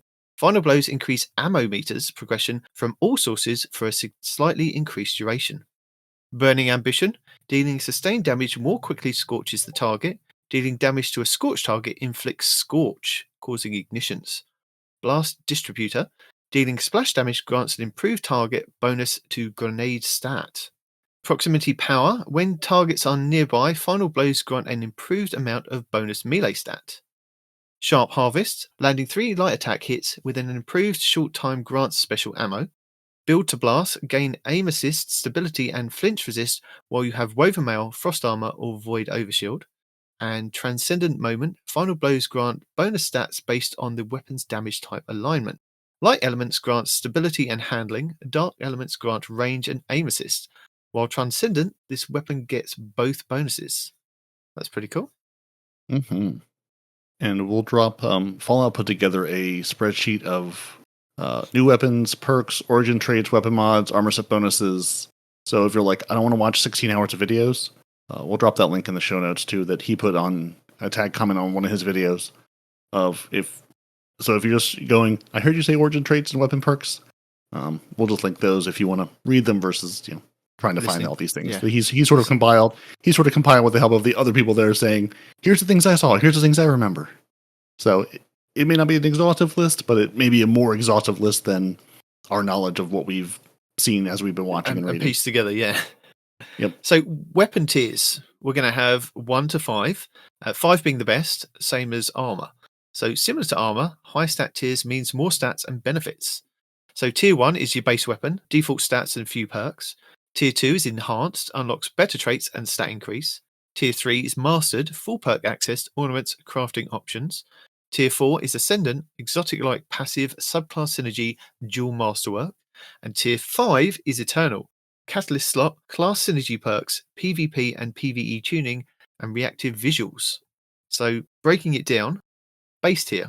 So weapon drops in standard state, limited or no perk options active, and can be upgraded through use of material. Tier 2 is your enhanced weapons, and you gain improved stat rolls or perk access, improves more flexibility with perk selection, likely includes a minor visual difference with a glow or trim. Tier 3 is your mastered weapons, unlock full perk crafting options, including enhanced perks, can add elemental affinity mods, additional perks or exclusive traits may be slotted, cosmetic visual updates like refined shaders or ornaments unlocked. Tier 4, your ascendant weapons, unlock conditions. So there's going to be conditions to unlocking these. You have to reach Tier 3 and fully level the weapon's XP bar, complete a unique mastery quest for that weapon, archetype, or element, requires Ascendant Ally or Legendary Distortion Core, a new rare resource. And that will give you the features of an exotic-like passive perk, adds a passive bonus trait that does not take up a normal slot. So, for example, reloading after a kill grants a volatile round for 3 seconds, or Final Blows weaken nearby targets for 5 seconds. You get a second Masterwork stat, allowing 2 Masterwork stats, e.g. handling and stability, 2 enhanced traits, 2 multi-perks, and enhanced mods, barrels and nags and things like that. The advanced element affinity, weapons can benefit from subclass interactions. So example, void weapons applied volatile on melee hits. Ornament unlocks, so this unlocks a reactive shader ornament exclusive for the tier 4. Tier 5 is eternal weapons, and you have to unlock these. There's unlock conditions for these as well. So you must complete multiple seasonal challenges or Edge of Fate acts, weapon-specific triumphs, e.g. like 1,000 kills or 100 guardians defeated, etc. Community milestones similar to unlocking the Arbalest back in the day, and requires a new currency, the Eternal Core, crafted from exotic shards and raid materials. Features, Catalyst slot for legendaries, adds a slot for a new line of perks exclusive to Tier 5, e.g. Temporal Surge, Disrupting Shot or Vortex Clip. Weapon Synergy perks, synergize with your class ability or class type. Titans, melee hits refund ammo, Warlock's abilities use enhanced damage, and Hunters dodge, reloads, and boost precision damage. PvP and PvE modes can toggle between PvE focused and PvP focused tuning via Ada 1 or the portal, and it will get visual effects like dynamic VFX, like glowing veins, elemental traits, reactive visual damage states. And you'll get a title tag, Ascendant, with a weapon kill tracker built in for PvP, PvE that you can toggle between like we do at the moment. So yeah, 2 enhanced traits, 3 multi-perks, enhanced mods, barrels, magazines, and origin traits. And the strategic implications for this is Tier 4 plus weapons are intended to rival or complement exotics in high-end activities. They're often more flexible for players who want to craft a build that is visually distinct, mechanically layered, and tailored to specific content, like for PvP, GMs, Nightfalls, and raids. Only a subset of legendary weapons, primarily from the Edge of Fate and endgame activities and ritual vendors, can hit Tier 5. Yeah, and I think that, like the bonus things you're talking about, I think they've called, the creators were making reference to the conquests. Of you'll have to do these different conquests, which are, in-game higher tier activities with a specific thing of, go get this many kills with this kind of weapon damage, or do the, basically it'll be go do this hard activity with this additional sort of, subtask involved with it. So, go do this hard high level Nightfall and also do it with only arc damage, or get 100 arc kills, or, something along those lines. And they mentioned like the Conqueror title now will be, it won't just be do all the GMs. It'll be, probably do all the GMs and also do some of these seasonal conquests with multiple difficulties. And there's, I didn't see a lot of detail in the conquest, but it was basically, it'll be in-game higher level, harder activities with, and also do this thing in it. But also as far as the weapon tiers go, I think it was one of the videos talking about like, is my old gear worthless now? So if you're saying, do I care about these new weapons? What are all these tiers going to be? So tier 1, basically, that's your legendary weapon today. Your maxed out legendary weapon, that's a tier 1 weapon. Tier 2 will have the same number of perks, but your perks in column 3 and 4 are going to be enhanced. In tier 3, your column 3 and 4 perks will be enhanced, and you'll get double perks in both of those columns. So double enhanced perks in columns 3 and 4. For tier 4, all 4 column perks are enhanced. So your barrels and your mags and all that stuff, all that's enhanced. And all of your weapon mods will also be enhanced. And then in tier 5, your column 3 and 4 still enhanced. You'll have triple perks in both those columns. Your origin traits will also become enhanced. And you'll get the, basically the cosmic blue glow, basically that special glow they're putting on all these weapons to tier 5. And also you'll have a combat flare option in a new slot, which will basically give you something cosmetic. So think like, sweaty confetti. So instead of like putting it on and using a mod slot you want to use for something to do damage with, you'll basically, it's a combat flare option. You basically have a slot now just to put fun things in there that'll do, different kind of effects. They use sweaty confetti as one of them because that will be one of your options.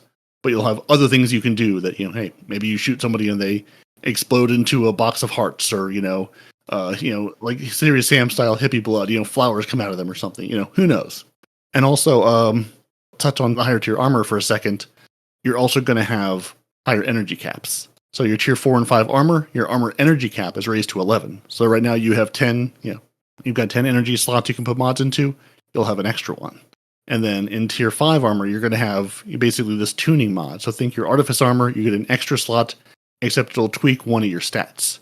So you're going to have one stat that you can sort of attune to, and it'll make that stat a little bit higher. So just more stuff, better stuff.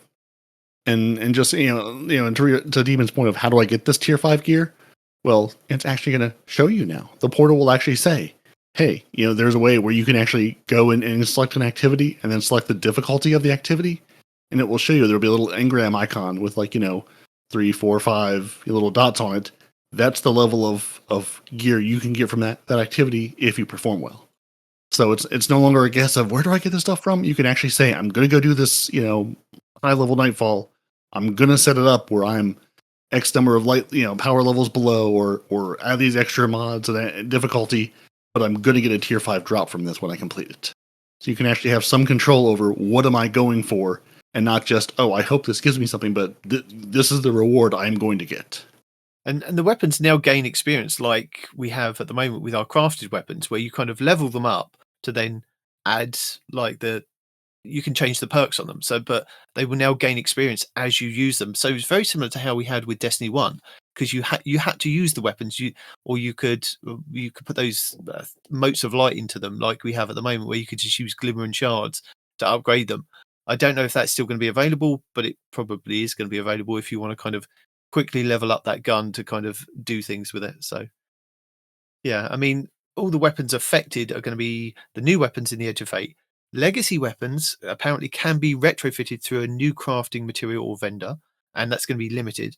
Exotic weapons get unique tier paths with some evolving visuals, and new catalysts unlock at max tier. So I don't know whether that's going to be retroactive for other exotics that don't have catalysts at the moment, but who knows? We're going to get new modifiers in raids and dungeons and seasonal content. So there's going to be things that will be dropping in there as well, like we have at the moment. And we're no longer going to get a power level increase from the seasonal artifact. It will purely come from your armor. So all of your armor is going to have stats on it, and they're going to bring the exotic class armor forward and sort of give them stats sort of based on what the 2 perks are, you have on that exotic class item now. They're going to sort of, split those up into the 6 new armor stats we're getting moving forward. So they're not going to be useless. The rest of your class items, they'll stick around for a minute, but they're not going to last long. Armor, basically, current armor won't be outclassed versus the new armor at the moment, but it will be converted into the new 3.0 system. And Artifice armor will be around the tier 3 system, so keeping it relevant for some time anyway. So they still want you to kind of move on and get the new stuff. And the new stuff is going to be worth it. It's just like we're holding on to it because of the stats, but then the stats at the moment are going to kind of be mixed up and moved around. So it may be good at the moment, but when the Edge of Fate comes, it may be completely different. So with the stat benefits, so stats have been entirely reworked, now going above 100, 200 points. Every point is going to matter now in the tiered system. It's not like if you get to 19 in a stat distribution and it doesn't do anything until it hits that 20 mark. Literally every point is going to kind of have something that will help you build into whatever you're kind of building into. So across the board, there's going to be kind of where they've changed like health and recovery and resilience and mobility and things. Mobility will be at tier 3 for warlocks and titans and tier 4 for hunters. You can add leg mods that will boost this amount, and they cost 1 point. The max that you can put in is going to be like 3. Resilience will be tier 10 for everyone. Everyone will have tier 10. It'll be a max of 230 health points. And recovery will be tier 6 for everyone. So what we currently have at the moment, that's what you're kind of going to have at the base for everybody. But again, I guess we can kind of build into these things and make them do even better. I heard someone say we're getting 100. Basically, we're going to start with a base of 100 resil and recovery both. So again, maybe people heard different things. Maybe no. But at the moment, what we have for tier 10, that will be the resilience, and what we have for the tier recovery, tier 6 for recovery will be it'll be converted into 100%, but that's where it kind of the regeneration for kind of your recovery will be that at the moment. So if you're comparing it to what it is at the moment. Okay, yeah, because again, I heard someone say Yeah. that they're basically giving your base guardian out of the gate and Edge of Fate will have 30 or 40 mobility, 100 resilience, 100 recovery. But then someone else saying the recovery really felt slow, really felt weak. So maybe it's 100 in the new system, but it equates to 60 today, is what you're saying. Okay, that makes sense. Yeah, that sort of squares up with what I was hearing people say. They're like, they said it was this number, but it doesn't feel like that number. Yeah, that would do it. So with the stat distributions and reworks and things, we don't have. I can't remember what it is. I think health is now recovery and resilience all in one. So that increases health per orb, flinch resistance, and from 101 to 200, this stat determines the rate at which your shield recharges. So plus 45% at 200, as well as your additional shield health in PvE only. Note, this effect applies in addition to having the tier 6 recovery. So it's how you can improve that on that base stat going forward. So you can improve on that tier 6 the recovery stat by kind of going above like the 101 to 200 health points. Up to 200, you get that extra 45%. So that's how you can kind of improve on that. Melee reduces the melee ability cooldown and increases the melee energy from all sources. And then from 101 to 200 increases the damage done by your melee attack. So 200 equals 30% in PvE and 20% in PvP. And that 20% boost at 200 points includes powered, unpowered, and glaive melee. So that's going to be fantastic for the Titans and fantastic for the Hunters with their, I can't remember their gauntlets that they've got that just do stuff with the 1-2 punch. Yeah, that's going to be really good for our exotic class items, because if it works with the 1-2 punch gloves, then hopefully the other perk, which melee kills make things explode, will also work on it, and that would be amazing. Triton Vice, that's what they're called. Triton Vice. Your Triton Vices. Oh, those. Yeah. Oh, I thought you meant the 1-2 punch gauntlets. No. The 1-2 punch gauntlets don't work with those? They might do, but it also gives you and your glaive melee. It also boosts your damage with your glaive melee. 30% in PvE and an extra 20% in PvP.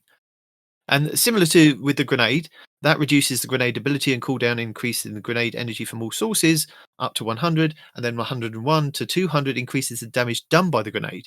So 200 equals 65% in PvE and 20% in PvP.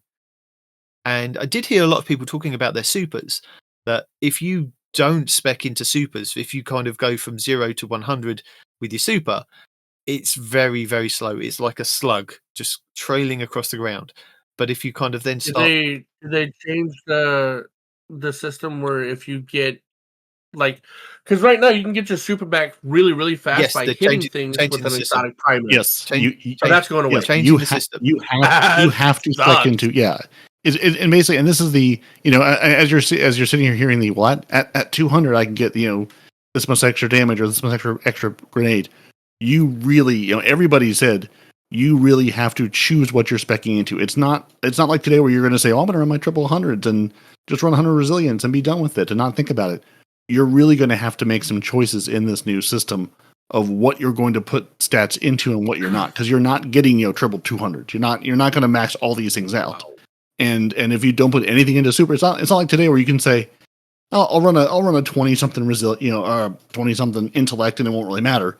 It's going to matter. Like you need your stats to be high for things you want to use. So it really is going to be more build crafting and more choices, not just let me dump these into the same 2 stats or 3 stats and be done with it. I mean, it's nice that they have split the class from the specific like thing that it's tied to at the moment. So as a Titan, if I spec into 100% resilience, I get that class item back really quickly. Whereas with the Warlock, it's the it's the recovery. And with the Hunter, it's the mobility, isn't it? So it's nice that is actually separate, that you can then actually just build into that class ability. So yeah, supers, from 0 to 100 increases your super energy from all sources, and then 101 to 200 increases the super damage that you do additionally with a 15% damage. So that paired with like various things that like the Curious of the Falling Star, you've got your helmet for the Celestial Nighthawk, other things for other classes. Can't remember off the top of my head. The one that overcharges your super. Hypothesis I'm drawing a Veil? blank on. Maybe, no. No, you're talking about the Star Star Eater. Eater Scales, that's it. Yeah. Yeah, Star Eaters or Spirit of Star Eater, yeah. Yeah, so those also boost as well alongside like specking into your super. So class from 0 to 100 reduces class ability cooldown, increases class ability energy from all sources, and then 101 to 200 grants an overshield when using your class ability, and the duration of the overshield depends on the ability used. So dodge and thrusters are about 5 seconds, while rift and barricade are 10 seconds. So sorry about that, hunters. Weapons from 0 to 100 increases the weapon reload and handling. Also increases weapon damage against minors and major enemies 15%. And then 101 to 200 grants a chance for an ammo brick to contain additional rounds, 200 being an extra 10%, and increases weapon damage against bosses and guardians at 200. Primary and special is plus 15% in PvE and 6% in PvP. And heavy is plus 10% in PvE and 6% in PvP. Now, riddle me this, Batman. Why is it that the Hunter dodge only dodges unless you happen to have invisibility on, right? Doesn't really do much. We don't really get a whole lot of iframes. There's no lasting, effect as far as like recovery or defense or anything like or that. Reloading your weapon. Just a dodge, one and done. Yeah. Right. But the far more beneficial, healing rift where you get health back, or barricade where you have a literal wall in front of you, has a I shorter can explain what cooldown you're going into. than a I can dodge. explain what you're going to say, right? So dodge and thrusters are movement abilities, so you can move out the way. Whereas rift and barricade, you are standing still in that position. You have to stay near that thing. That is why they're getting more. You can dodge and move out the way and run away. We have to stand still to get that. You don't have to stand still. It's a Yes, you barricade. do. You can drop it and walk if you want No, to. but that Nah, bruh. animation. It's an actual Your wall. animation allows you to move. I have to stop, clap, or stop and put the barricade up in one place, then I can move. If you could dodge, but you had to stay, if I could still damage where you were when you were dodging, then it would be a 1-to-1.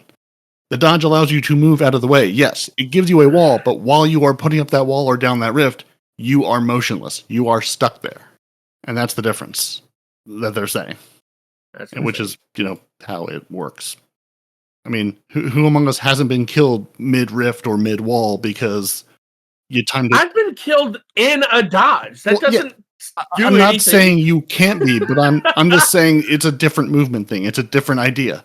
It's if moving out of the dodging is not the same as putting a wall down. Dodging is not the same as I'm it's dropping nowhere this near as rift. beneficial. Well, then be a better class, but it's a different Whatever, activity. It's a different movement. It's a different thing, so it gets different stats applied to it. And you can still spec in or out of it to make it better or worse depending. And the Hunter dodge absolutely does more than just dodges. You've got a whole slew of things that dodging does for you. And speaking of dodging, we have armor tiers, which has nothing to do with dodging, apart from just dodging Respawn's question. So armor drops with different tiers, 1 to 5, affects how high this armor stats are going to be. So very, very similar to how we have now, whereas you can kind of go and play like your regular Crucible and get a stat distribution up to like about 53. You go and play Iron Banner and you can get stuff that goes up into the 60s. Sometimes, I'm just saying sometimes. So at the moment, with the new armor tiers, tier 1 armor will drop between 48 and 53. Tier 2 will drop between 53 and 58. Tier 3 will be 59 to 64. Tier 4 will be 65 to 72. And Tier 5 will be 73 to 75 plus stat tuning. Well, and all the armor is going to have your just inherent damage resistant perks and set bonuses with them. Like everything, all the new stuff is going to have these things on them, and the old stuff does not. Yes. So yeah, these are like with the new. This is where you're going to get your health points, your melee points, your grenade, your super, your class, and your weapons. Are all going to be tied to how many points that will be distributed in the tier system on that armor set. So you want to look for like tier 3, tier 4, tier 5, but you may only get tier 1 and 2, possibly some 3s as you're playing through the initial kind of campaigns and playing through Crucible to start off with, and then build into the tier 4s and 5s. Armor archetypes. There are going to be new armors coming.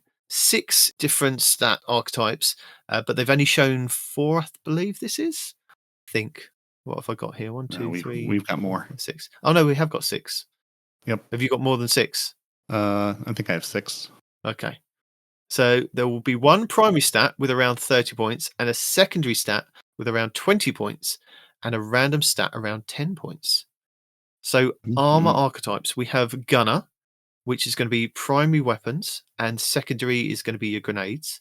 Brawler, your primary stat is going to be melee, and secondary is going to be health.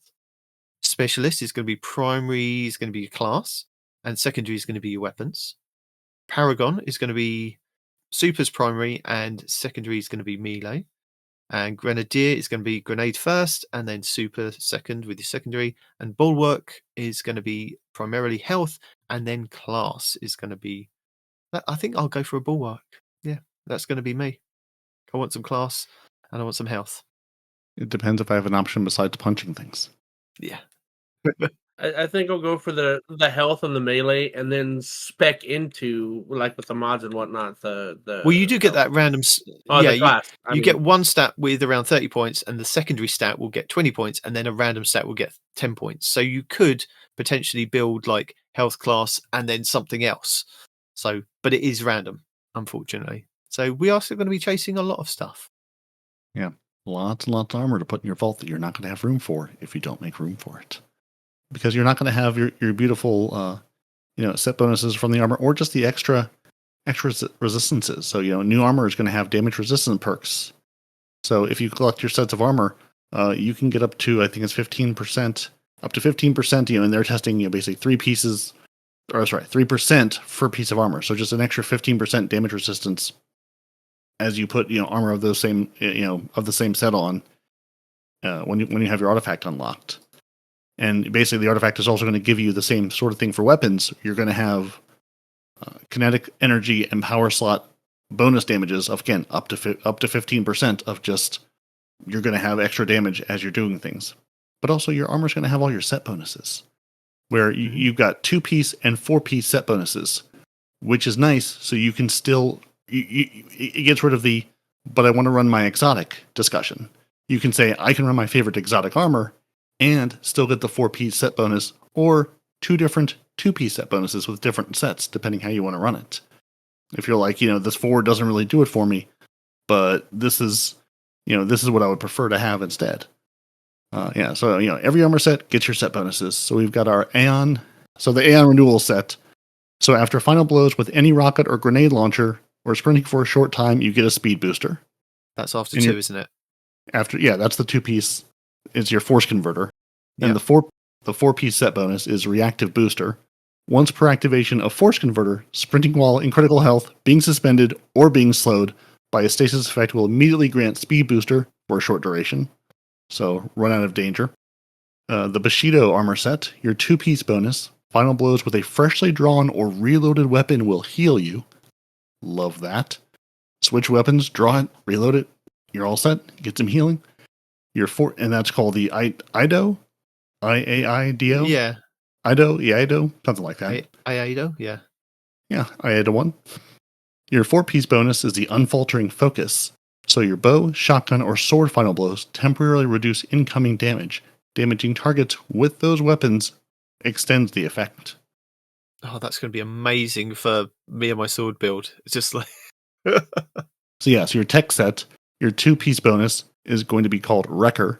You deal significantly increased damage with kinetic weapons to combatant shields, overshields, vehicles, and constructs. Constructs include barricades, turrets, stasis crystals, and other objects created in the field.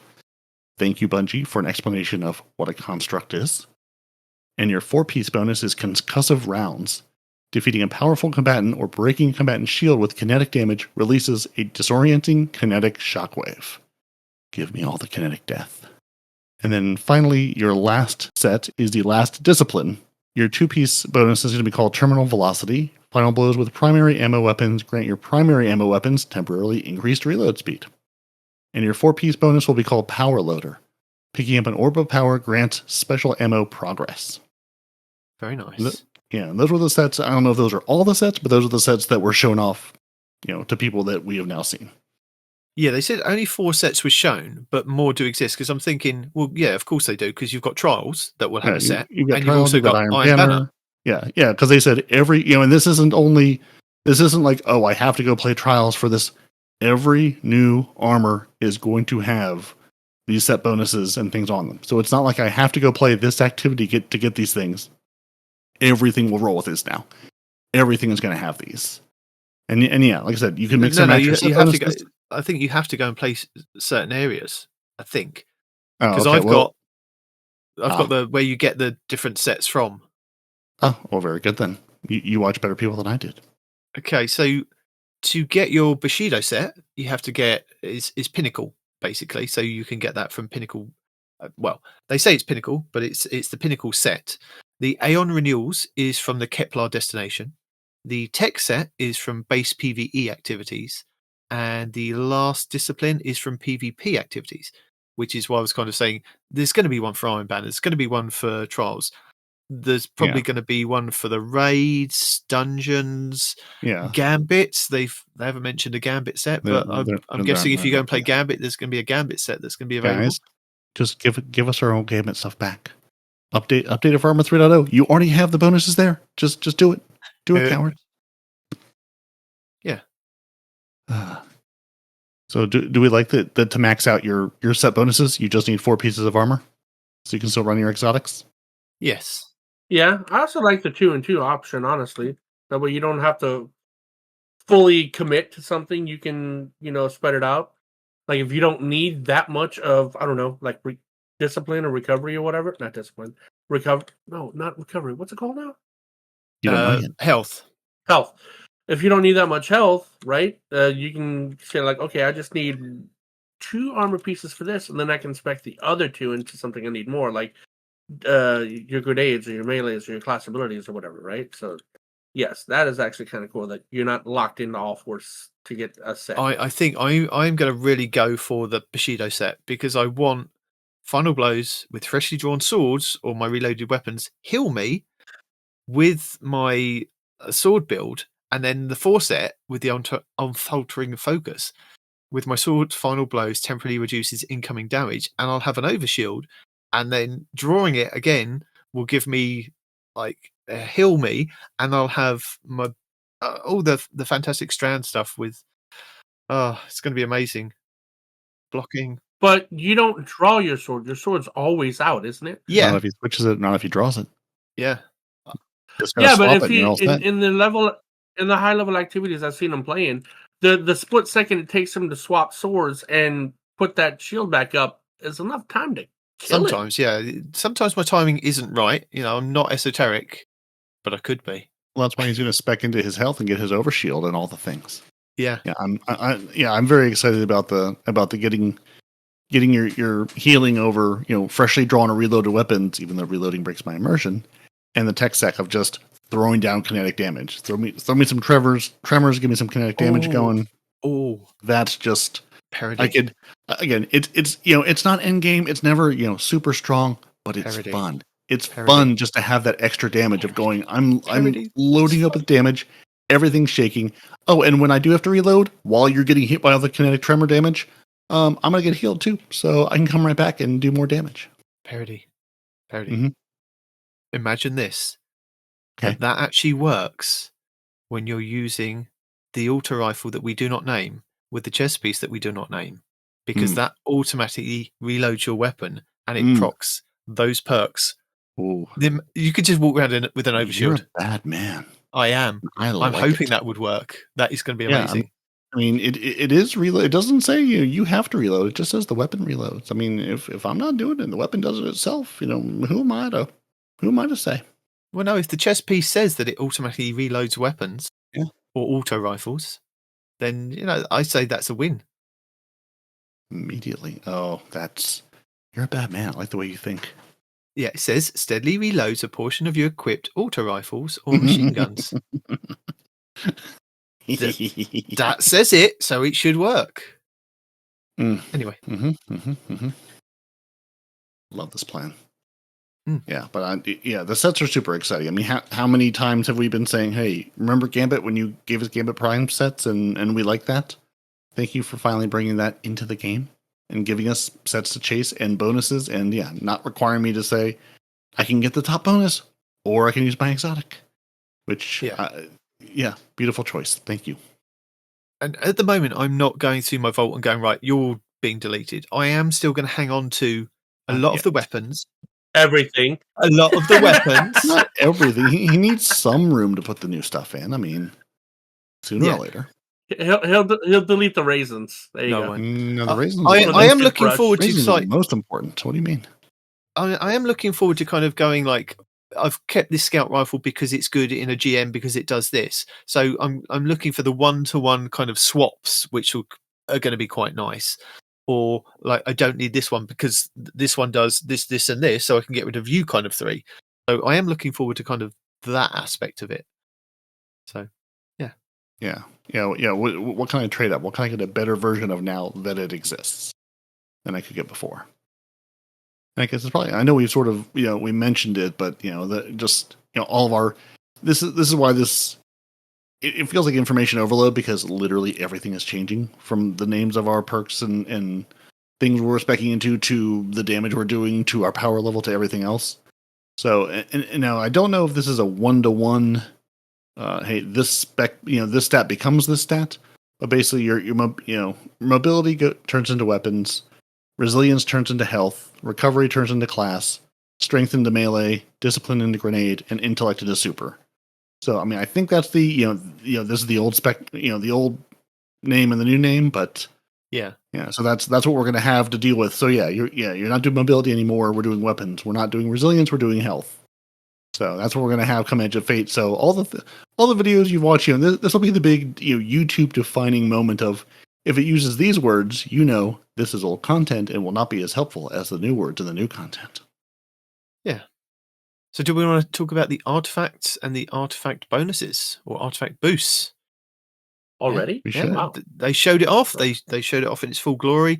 I can't remember who I watched because they went, "Oh, here you go. Here's the full artifact," and I will kind of just slow down and show you this very slowly.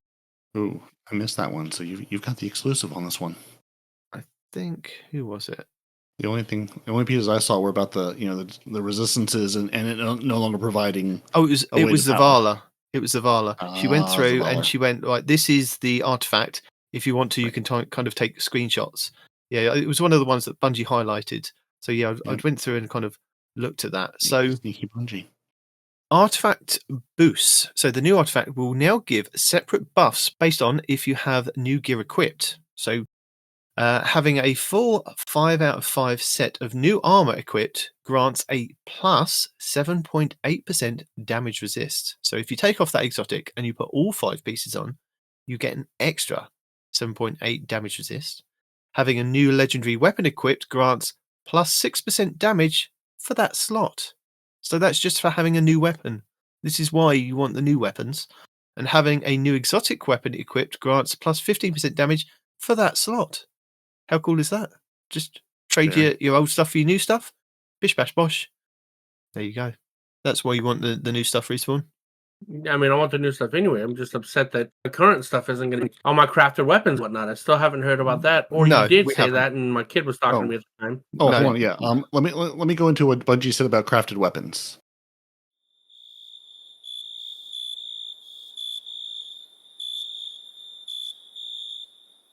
That's it. Get all that? No. I mean, seriously. Someone did mention. I can't remember. It was one of the. I think it was Dado who said basically, Bungie. They said except for one new exotic, we're going to be getting. They didn't mention it in the. I think it was the Mac Tix sat down with Tyson Green in one that sort of Q&A video. He did ask about crafting and tiered weapons, and Tyson Green, the game director, did say crafting and tiered weapons are exclusive. There is no crafting of tiered weapons. Crafting is a way to catch up on things, to catch up on possibilities. We will have to bring those two systems into alignment at some point or replace it. So I take that to mean don't expect to see new crafted things. Tiering is the way forward. Yeah, But I No, think I was more old concerned stuff, about like where do my crafted weapons fall into the tier system? Because they already have enhanced stuff on them. So Crafted would weapons that be equivalent to a and tier tier 3? weapons are exclusive. They don't. They're Well, different. yeah. They will be the same as the old stuff that, is what, tier 3, tier 2, tier 3 at best from what we've seen people saying. Yeah, they didn't mention anything about crafting apart from like the Graviton Spike exotic. They didn't even mention Hawkmoon apparently. So, but there is a mention of taking your legacy weapons and retrofitting them through the new crafting material to do something or get them in line with. So they may That would not be amazing. work with the artifact. It may only be new stuff, but you can kind of retrofit them to be relevant in the new system kind of thing. But that's about it. Yeah, to be upgradable and all that stuff. Because Yeah. I mean, very, very much. I mean, the vibe I got was, crafting is the old system, tiering is the new system. You can use your crafted stuff, but tiering is the way forward. Tiering is where the good stuff is going to be, the new stuff is going to be. Yeah. So your artifact mods, we're going to have anti-barrier scout and pulse rifle. Unstoppable is going to be hand cannon, sidearm, and sniper.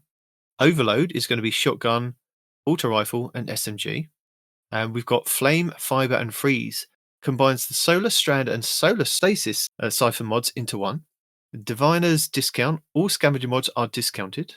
One with frost. While frost armor is active, stasis weapons gain increased reload speed and stability. Stasis swords gain increased guard resistance. Tightly woven. While woven mail is active, gain increased super and grenade stat. Rapid precision rifling.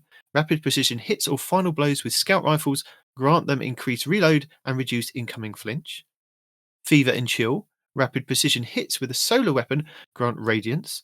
Rapid precision hits with stasis weapons grant frost armor. Elemental benevolence. Granting allies an elemental buff gives class ability energy.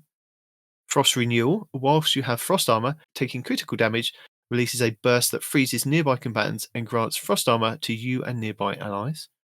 Reciprocal draw. Rapid non-sidearm final blows grants sidearms a period of increased damage for a short time upon the next draw. So it's very similar to how we have how the hunters have the set of gauntlets, isn't it? The Mechanized trick sleeves, I believe. So when you pull those out really quickly, you can kind of get extra damage. I think, it's Mechanized. Increase sidearm, airborne effectiveness, ready speed, and reload speed. Whilst critically wounded, swapping to a sidearm reloads it and increases its damage. So very similar to how they work, those exotics. So pairing that with the exotic might actually work even better. And that means rocket sidearms too, right? Rocket It sidearms does, or yeah. sidearms? Yeah. It's all sidearms. Just checking. Refresh threads, picking up an elemental pickup matching your subclass element, or tangle while you have strand super grants energy to your least charged ability. Threaded blast, destroying a tangle with a strand damage, increases the radius of the explosion and its damage. So that would be good with your new exotics respawn. So destroying a tangle with strand damage increases the radius and explosion of all those other maelstroms that you're throwing around the room. Yeah? Yep, I'm gonna be hard stuck strand for the first season episode, whatever. It just sounds too good, does. man. Now I'll see it in practice, but it just sounds too damn good. Cauterized Darkness, stasis or strand debuffed, non-boss combatants take increased solar damage from all sources. Elemental Daze, stunning a champion with an elemental weapon creates an elemental aligned explosion, applying a matching elemental debuff to them and nearby targets. Shoulder to shoulder, dealing sustained precision damage against combatants while near two or more allies grants you damage resistance. So that's very similar to how we have with the perk at the moment on the weapons. What is it? I can't remember the name now. There's sniper rifles tend to have it, and some of the machine guns as well. Yeah, the line, Yeah, I can't remember the name of the line perk. The line perk? You know, when you're standing next to somebody, it's firing line. firing That's line. the one. There you go. That's the one. So it's very similar to how firing line works. And people's like, Respawn knew that? It's only because we have it whenever you're qualifying in the military. That's the firing But line. that'll work on like scout rifles as well as pulse rifles as well as hand cannons. So that's pretty cool. Elemental cul-de-sacs. Defeating cul-de-sacs. Defeating target That's not what he said at all. Yeah. Defeating targets has the chance to create an elemental pickup matching your equipped super element. Radiant Shrapnel, dealing sustained weapon damage whilst radiant or defeating a scorched combatant with a weapon, causes the target to release a solar projectile that deals damage and scorch on impact. Shield Crush, while you have Woven Mail, Frost Armor, or a Void Overshield, your melee recharges faster and you do increased damage. While you are amplified or radiant, your grenade recharges faster and deals increased damage. Elemental Overdrive, picking up an elemental pickup or tangle grants increased damage to the weapon of the same element. Tangled Web, creating a tangle by defeating a strand debuff target, suspends nearby combatants. And Frigid Glare. Oh, really? Even more reasons to go into Strand. Good lord. And Frigid Glare. While Frost Armor is active, Stasis Position Final Blows cause combatants to release a freezing burst. Freezing? Not slowing? Freeze. What? Freeze. Okay, that's kind of crazy too. Gonna have good toys to play with.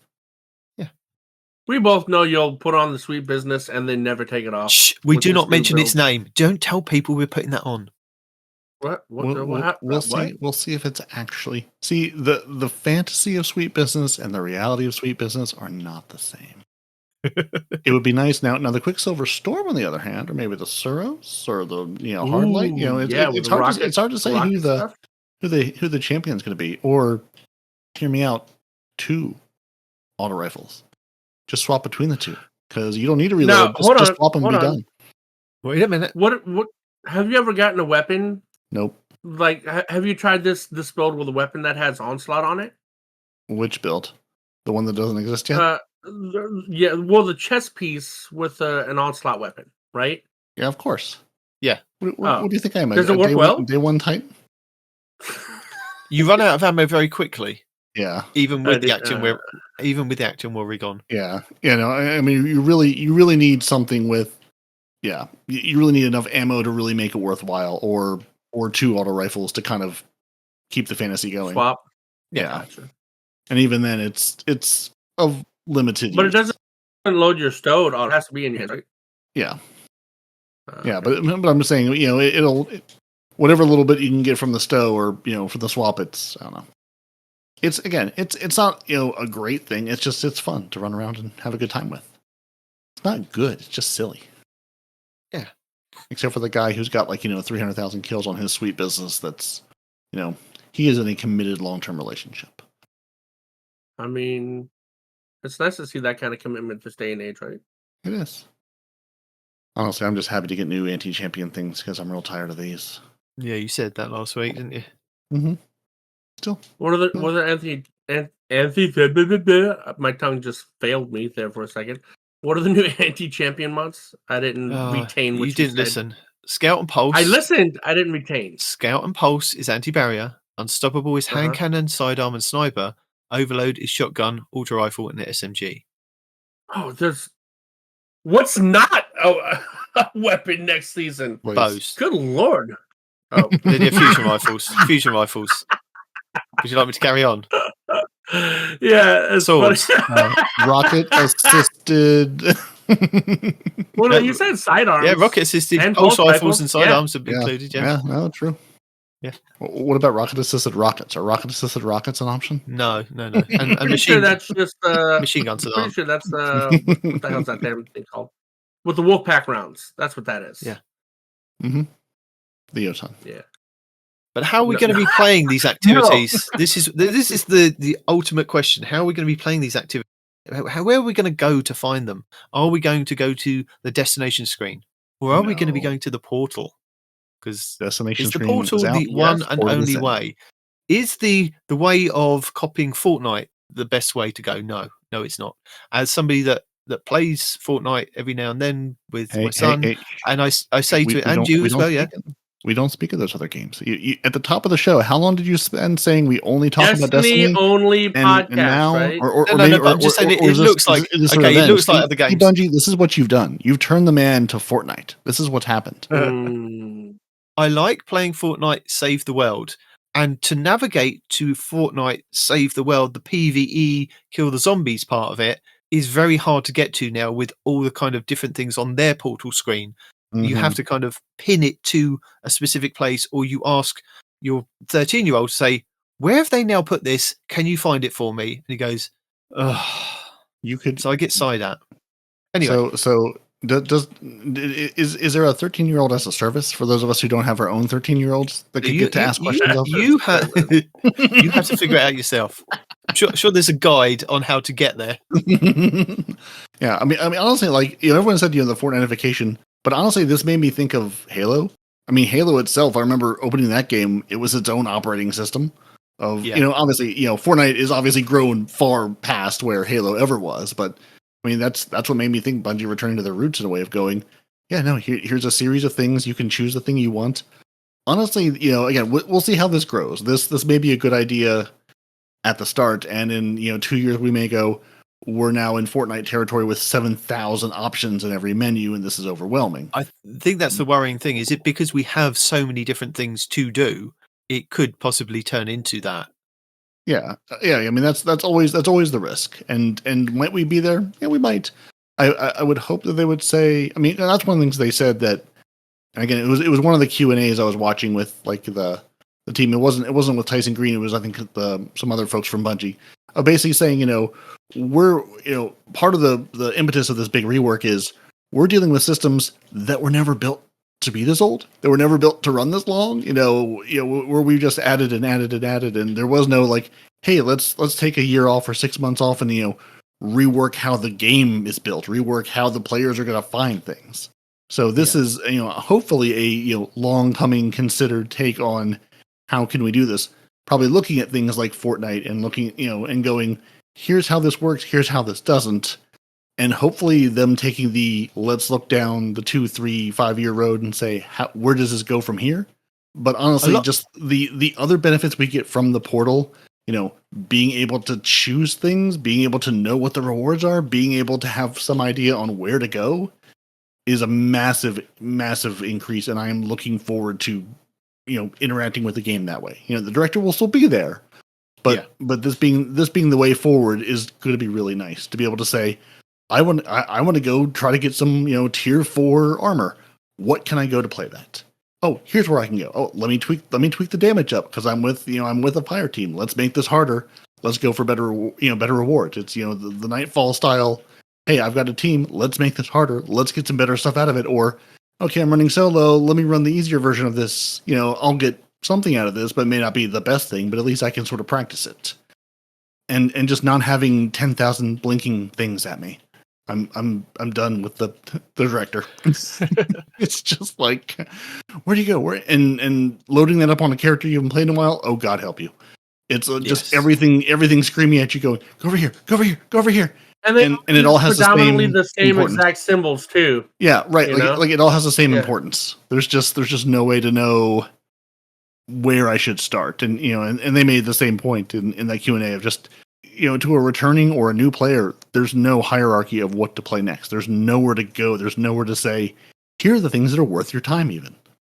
So, I mean, I think, might we have a problem in a couple of years? Yeah, absolutely. But at least we're making changes now and not just saying, well, this is what we've had for the last 10 years and it's worked that far. Let's keep going. Also, Gambit, I know your days are numbered if you're not being brought into the new system. So, no, I don't think I will be able to power level through Gambit because they're going to forget Gambit exists. No, they're not. So the current destination or the director that we currently have is not leaving, but it's going to be renamed Ward. And they did show some interesting activities whilst looking through all the different kind of content creators. They showed retired content like the Coil and Savathun Spire, and activities within the portal screen will update with major updates 3 months into the season. Solo Ops featured some new custom activities made for it as well, and previously forgotten old sections of destinations. And the old Black Armory Nessus Forge was a return as a lost sector maybe, or a solo ops, because a lot of people have speculated that they've seen like the forges or where we used to go to the forges, and they're in some of the gameplay. So that's interesting. Rewards. Activity selection within the portal shows specific gear drops if available, like sniper, helmet, cloak, etc. Plus green engram icon signifying the bonus loot drops.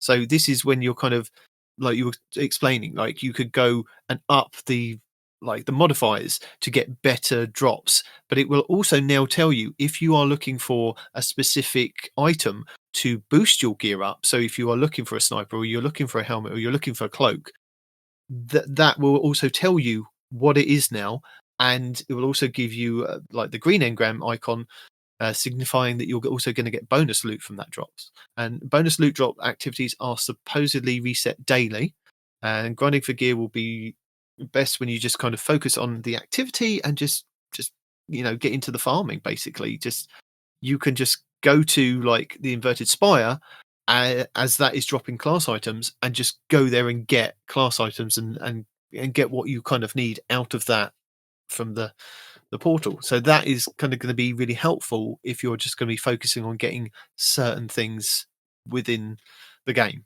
basically. Yeah, that's huge. No longer will you spend 6 weeks going, I just need boots to drop. I just need boots. I have everything else. I just need some good boots to finish this build. Now maybe, your new complaint will be, I just need the tech sec boots to drop. I need a good tech sec roll of boots, but at least now you're saying, hey, I can get some good high powered boots to bring my light level up to 2 whatever I need it to be. Which is, again, just another improvement on the system of, you can say, here is the armor piece I need, let me go farm for those, versus going, let me go roll the dice and see what I get. Oh, my 6th gun that I don't care about. Well, you probably still will get that as well, but like the activities have like the different ranking systems, and you can increase it up to the A rank. There's no S rank apparently. It's just goes from whatever D, C, B, A, signifying like the potential drops that you'll kind of get as a reward.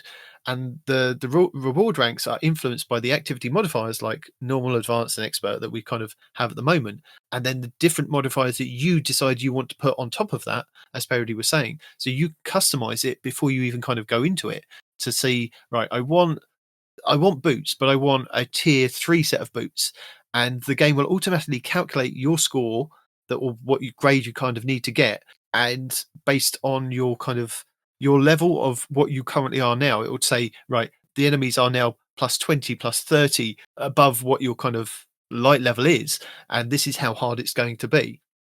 Apparently it is possible to achieve a grade above or below what is expected based on how you over or underperform. Yeah, and that's one thing I was touching on earlier you can go in and say it, let me put this difficulty all the way up. Let me max this out, let me get my top tier reward. Just like today, as you're playing a Nightfall or a GM or something, and you don't kill all the champions, you don't get that gold tier. You don't get that best reward. So there is that same level of, you can say, give me the hardest thing, but you still have to actually complete it and do well with it, not just complete it. You'll get something for completing it, but not the best thing you could have gotten. Yeah, a reason to do well. Yeah, I really like that, because it's reminiscent of that card Xur had for Nightfalls, where you could say, let me make this Nightfall easier or harder and influence my rewards that way. Yeah, I think they've kind of moved back to that, haven't they? Like, let the player choose how they want to kind of tackle this, and we will give them the reward based on how well they do. And that was always quite cool with those Nightfall cards that we had. But then before that came, like, we had those silly Nightfall modifiers that would sometimes make it back into seasonal activities. That would be nice to see that they're kind of coming back again, because they did mention that there are so many different kind of like modifications and things that we can kind of put modifiers and banes and things that we can do at the beginning. So maybe some of those older ones from Destiny 2 beginning are going to come back. Remember the one where you have to jump through the hoops or the rings, like a bit like Sonic, to extend the time? I bet things like that will be coming back. But I mean, you won't have people kind of just be tier 5 from day one, because there is a criteria to kind of get to that.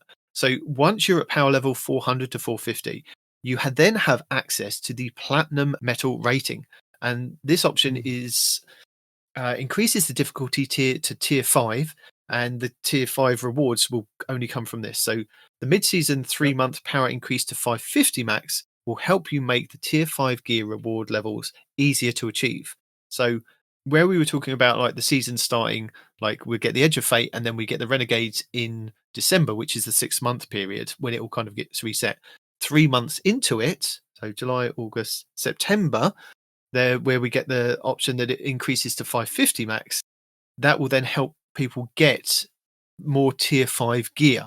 So once you've got your tier 5 gear, when Renegades comes along, if you're kind of really grinding it, you then only have to worry about infusing up to whatever the light level is and keep going up for each season. So you'll always still be on the chase for your tier 5 gear, because it may be better than what tier 5 gear that you currently have, but then it's also then chasing the light level that we kind of do now.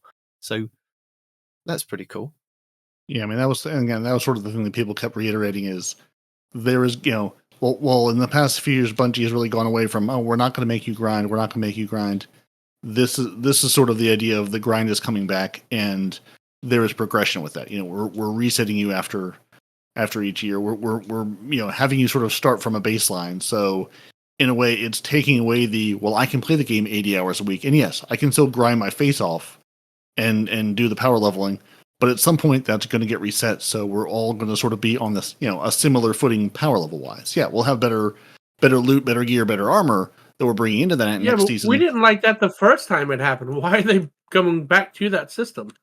Well, apparently it's very similar to how many episodes we complained about how all this means nothing because in 6 months it's all going to get reset. No. Anyway, the gear still will mean something. It is your light level that is getting reset. So the gear, if you've earned a tier 5 gear piece at any point, that will still be a tier 5 gear piece. It's the light level that is also being reset. So we will get the Edge of Fate, and then when Renegades comes along, your gear will then be reset back down to 200 light. And then you will have to regrind to get it back up to do the higher activities. But then after the 3 months, they then raise that cap to 550, which then makes the masters and the grandmasters difficult for people that have kind of got to the 450 by just grinding their light. You'll be able to then go into the upper 550, like the platinum medal kind of things. But you're not going to lose your gear, basically. Yeah. It's basically, you will still have very powerful gear. You'll have that enhanced origin perk, everything's enhanced, triple slot weapons you're bringing in. Yeah. This is sort of to address the power creep problem. It's just not, and every year that goes up 100 points, and then when it goes up and up and up and up, and they have to keep making things harder and harder. This is, at least partially an effort to say, we're resetting your power, so you're all starting at the same place. You've got the good gear. You're not losing what you've grinded for. The power level changes, so you're going to have to make some decisions of, this good weapon you got 8 seasons ago may not be the same good weapon you're using in season 9, because you have to make that choice to infuse that weapon up again every time. It's still very good. Infusion it's still tier has 5. a new currency, so it's still going to be a pain to grind that now, right? Sort of. Because now we have infusion currency. Yeah. But listen, it's like how you have at the moment with the artifact. The artifacts get reset every season, so you could be at the max light every season. And but the artifact is more fun because it gives you different things to use, not the same thing. You just have to re-infuse. Well, it will. The artifact will give you different things. Yeah, the artifacts are still going to change. Yeah. I know, but that's what I'm saying. That's not you're comparing apples to oranges. It's not like the artifact. It is like the artifact because it gives you the artificial light increase at the moment. So, for example, Blue, who we played with this week, was at 2040, and I was only at 2035. But he brought our light up to XYZ. So it's always going to be that way. We'll always be reset back down to 200. But then just think of it as like your gear. You need to then artificially put it up to the 450 or the 550 with the infusion fuel instead of the artifact. The artifact will probably just need progression to unlock the different things now. It's just the light that gets reset rather than the artifact. Yeah. They've just moved it onto something else, basically. Right. Yeah. No, I get the concept of it, but whatever. I'll see it in practice before I really lose my mind. But, it's like, oh, yeah, well, okay, so you have to infuse it. That's fine. I get that. Everybody starts at the same base power. Okay, I'll just infuse it. Oh, wait, no, now we need new currencies to fuse. It's an unstable currency that we're kind of going to get, and you can get it from gear when you dismantle it over 200. So you're going to have stacks of these things. We'll see. I mean, it's not as bad as some of people were kind of comparing it. Was it to Diablo? Where every season that they come along, Diablo, everything just you have to then just create a new character and carry it and do a whole new thing. So it's not as bad as that. But yeah, we are getting seasonal hubs back again. So similar to the heavy metal hub that last month, The seasonal hub is a part of the portal focused on the current season's title, reputation track, and challenges. There will be daily challenge rewards at rank 1 of XP and weekly challenges rewarding 4 ranks of XP on the reward track. So similar to how we had those bounties or those things that we could get the coins for heavy metal, and you might still be able to use your silver to kind of progress those weekly if you want to respawn. So yeah, there are bonuses for your first day, for your first daily of the week. The reputation track features strange coins, materials, engrams, bright dust, etc., plus one redacted thing that people weren't allowed to show, and resets weekly. So very similar to Probably how that currency, most likely. That'd be my bet. maybe, and that resets weekly, similar to how we had heavy metal. Featured missions within the seasonal hub tied to Conqueror have custom modifiers you cannot change and are expected to be beaten as you reach their level requirements. There is a difficulty above Grandmaster called Ultimate, but is not required for the Conquest title. Supposedly an emblem or something might be tied to this.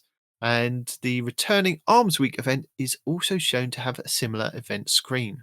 So this was something that was teased, wasn't it? I think before we had, I think this was actually in the live stream, wasn't it? We had the Arms Week returning. Now, this What was Arms Week? I forgot. Arms Week in Destiny 1 was where you could go to the gunsmith and you could pick up you could pick 3 different versions of an unstable you can frame. place an order, right? Yeah, you put in you did the weapon testing on those weapons, didn't you? And then you could put in an order, and then the next week he would bring you 3 versions of the gun that you wanted with different rolls on it. And you would get people like Aztecross making weekly videos going, right, if you pick this weapon, this is the god roll to get from this one that you've kind of selected. Cool. So Arms Week is returning, and that will be part of it. And they did mention a lot of the streamers were that in their game footage that the prismatics were being nerfed, but Bungie do address that in this week's TWAB because they decided to kind of retract some of the nerfs that they were going to put into the final shape with cutting the Edge of Fate fragments. Sorry, yeah. What did I say? Final shape. Final shape. Oh my god. They're all shapes and fates. Yeah. So yeah, they were going to kind of cut them, like some of them from 3 down to 1, but they've kind of gone back over that in the 12, which we can kind of go over. And your HUD now displays buffs on the right side of the HUD and not just on the top and left. Crucible, we're going to get a new playlist called Cutting Edge, which will only allow new gear to be used in it. New gear is symbolized with a blue flag in the top left corner of your gear icon respawn. So if you want to know what new gear is, that's what it will be. You make it act like I'm going to play Crucible. That's funny. You might do. But yeah, there doesn't seem to be a new Crucible map with the Edge of Fate. Not happy about that. Yeah. I don't know. I mean, they did say, I think again, it was either Data or Mactic or someone was like, was talking about Crucible briefly about the new cutting edge playlist, and then the screen was like, I can't show you this. So they've done something with PvP that they're not letting they're keeping as a surprise and a secret. So not to say there's a new map, but maybe there's some more improvements coming. Maybe. Yeah. Maybe. I mean, chance. My concern is that very similar to what Respawn was saying about the gear. But my fear is that Tier 5, for a lot of players, is going to be like the Forever 29 that we had back in Destiny 1. Whereas you will only see people like Esoteric and the top streamers be able to achieve Tier 5. The rest of us will be Tier 3 and Tier 4 gear, maybe, if we're doing Grandmasters. I think that sometimes, I don't know whether it's going to be achievable for kind of just the regular players that just kind of grind like us. We will just play and enjoy ourselves and do harder activities. But is it going to be Tier 5 is going to be that Forever 29 for some people? Peroty, what's your catchphrase again? Help me remember what your catchphrase is. Just wait long enough and they'll just hand it to you. Yeah, that'd be the one. I don't think that'd be the case with Tier 5. Tier 5 is a lot of requirements to get Tier 5 weapons and armor, and there's a lot of A lot of hoops. requirements to get raid weapons too, and look what happened. Yeah. I mean, I think it'll be one of those again. Depending for what these now. conquests are. Yeah. I mean, I think again, like people have said, no one's doing this. Day one, week one, month one. No, again, esoteric or someone will be out there. Week two going. Let me review the top tier 5 things you should be grinding for, and the rest of us are going. Give me 6 months, and maybe I'll get there. Yeah. But I think it'll be like everything else. I mean, depending on what the conquests are, there's going to be some choices. There's going to be, some mix and matching. The conquests it sounds like are going to be sort of set requirements of, go do this with arc damage, go do this with this kind of super again. They weren't really explicit on what those, challenges will be, but I think it'll be something you'll be able to spec into to find a difficulty with the proper, the proper modifiers and the proper things that you're willing to go play and struggle against. But as long as it isn't like go do this solo flawless, which I don't think will be the case. It'll be go do this with this kind of weapon or with this kind of super equipped or on this subclass. For the conquest. As long as the conquests aren't things that are just outlandishly hard, then I think it'll be doable. I mean, again, if people are doing if we can get through a GM. And struggle through that and be successful there, we'll be able to do the tier 5. Yeah, maybe not immediately, maybe not in the first half of the season necessarily, but it will be doable. It'll be hard, but it'll be doable. And you're not, presumably. Now the other question is, do you need 6 people to do it? Is it going to be a 12-person match made activity? Because that, honestly, in my mind, is the harder piece of how many people. If this is a 3-person activity I need to do, I can find 2 other people and we can beat our heads against the wall and get it done. If this is you need 6 people or you need a bigger group, that becomes harder. Yeah. And not just that, but like plot twist, in order for you to get if you do solo flawless raids or solo flawless dungeons, now you get to build your own weapon in your own way. No, I'm kidding. But I mean, it's just some of these are crazy. Like the ultimate, right? Right now we're playing what I would consider the ultimate version of just this dungeon, right? And that's the it's hard to ultimatum. really That's imagine anything harder. What's that? So that's the ultimatum version. That's the dungeon threatening you. Yeah, ultimatum. Yeah. So I mean, like ultimatum. I mean, it's just it's higher than Grandmaster. It feels like. Yeah.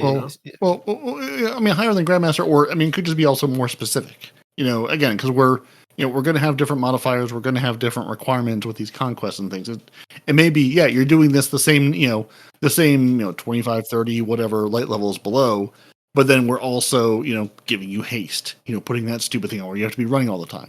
We're also getting, just like with the old Nightfall things, you can make things harder or easier depending on what you're putting on. Hey, let's make it really hard to get our health back, but let me spec into a build that makes that easier on me. So it's harder and I'm getting more credit for it, but I've spec'd into a build that makes it doable, that makes it, I won't say easier, but successful. And everyone will have their, hey, here's how you can do this, here's how you run this, here's the interactions that work better here and not. I mean, again, it's not going to be a quick day one thing, but we're going to have tier 5 stuff at some point. If you're willing to put in the time and grind and beat your head against the wall, it will be doable. Yeah. And kind of going back to what Respawn was questioning about, with the different light levels and why we're being reset back to 200. It makes Bungie's life a hell of a lot easier, because for somebody that looks at the director like every week and every season that we have, and where we have like a slight increase in light level, or we have this and we have that, things have to change on the director, and the power levels of the enemies also have to change. So, for example, when we had the final shape drop, everything was at 2000, and then 2010 we went up to with our which could be I think it was the pinnacle gear, but then also the director's menus and enemies in all the old kind of stuff had to change as well. So from looking at it from a perspective of Bungie, they're looking at well, if we just make everything 200 across the board, so all the enemies in this activity across Nightmare Hunts, Wellspring, Dreaming City, all the different places that people go, there's all these different fluctuating levels of, right, you have to be at this level, or this is way beyond your kind of means. It's 1955 power level, you can just walk in there and just sneeze on it and it will just kind of die, or you then have to select the different upgrades to kind of, and we have to then take your power into account to do this. If they make it flat across the board for everything and go, right, 200 here, and then if somebody selects like the ultimate version of a Nightmare Hunt, then it's going to be at this, and then for every season thereafter, we don't then have to adjust those enemies. We may put different modifiers in there and things like that, but the base is going to be this. This is what it's going to be for Master. This is what it's going to be for Grandmaster. This is what it's going to be for the Ultimate. And we don't have to change those every like 3, 4, 5, 6 months that we're changing the Guardian's power level, or they're kind of infusing their light above what we had it last month kind of thing. So from their perspective, it just grounds everything and makes it easier for every season. It's always the same. So they could set the Nightfalls, or they could set the raids at a certain level. They maybe kind of comparison to what we have now at the base level, but it's something that they don't then have to adjust a year, 2 years down the line. It's just right, every season you get reset to 200. You could go over that, but then we'll also have set like power levels for each thing, and nothing can kind of go above that, because we've kind of put, you're not going to go higher than this kind of thing. So it just makes it easier for them for a design and going forward perspective. Yeah, I don't want them spending time on things that were built 6 years ago, making sure they're semi-balanced and semi-working. Give me the new stuff. Spend your time there. Because somebody has to go in and change the enemy's values and how much damage and even the UI and what it actually says on the UI. I mean, how many times have you've read out like things that something on the UI is completely different from what it actually is. It's like, if it's just that and they just do it across the board from the get-go, like a Destiny 3 basically. And I have heard a lot of people say this is like a complete clean slate. This is going to be Destiny 3. This is a Destiny 3. Good on them. Just start with that, and we're going to kind of go with that. Doesn't matter if our light has to be reset, as long as you're not, deleting my characters every month, or I have to create a new character every season. I'm quite happy with that. Don't wipe out Night Demon's Vault. I'll be very upset. Yeah, I can do that myself. No, you can't. Can you though? No, you can't. Can you though? And I mean, the other question I've kind of got, like, did mention it, like the crafted weapons or the craftable weapons, like.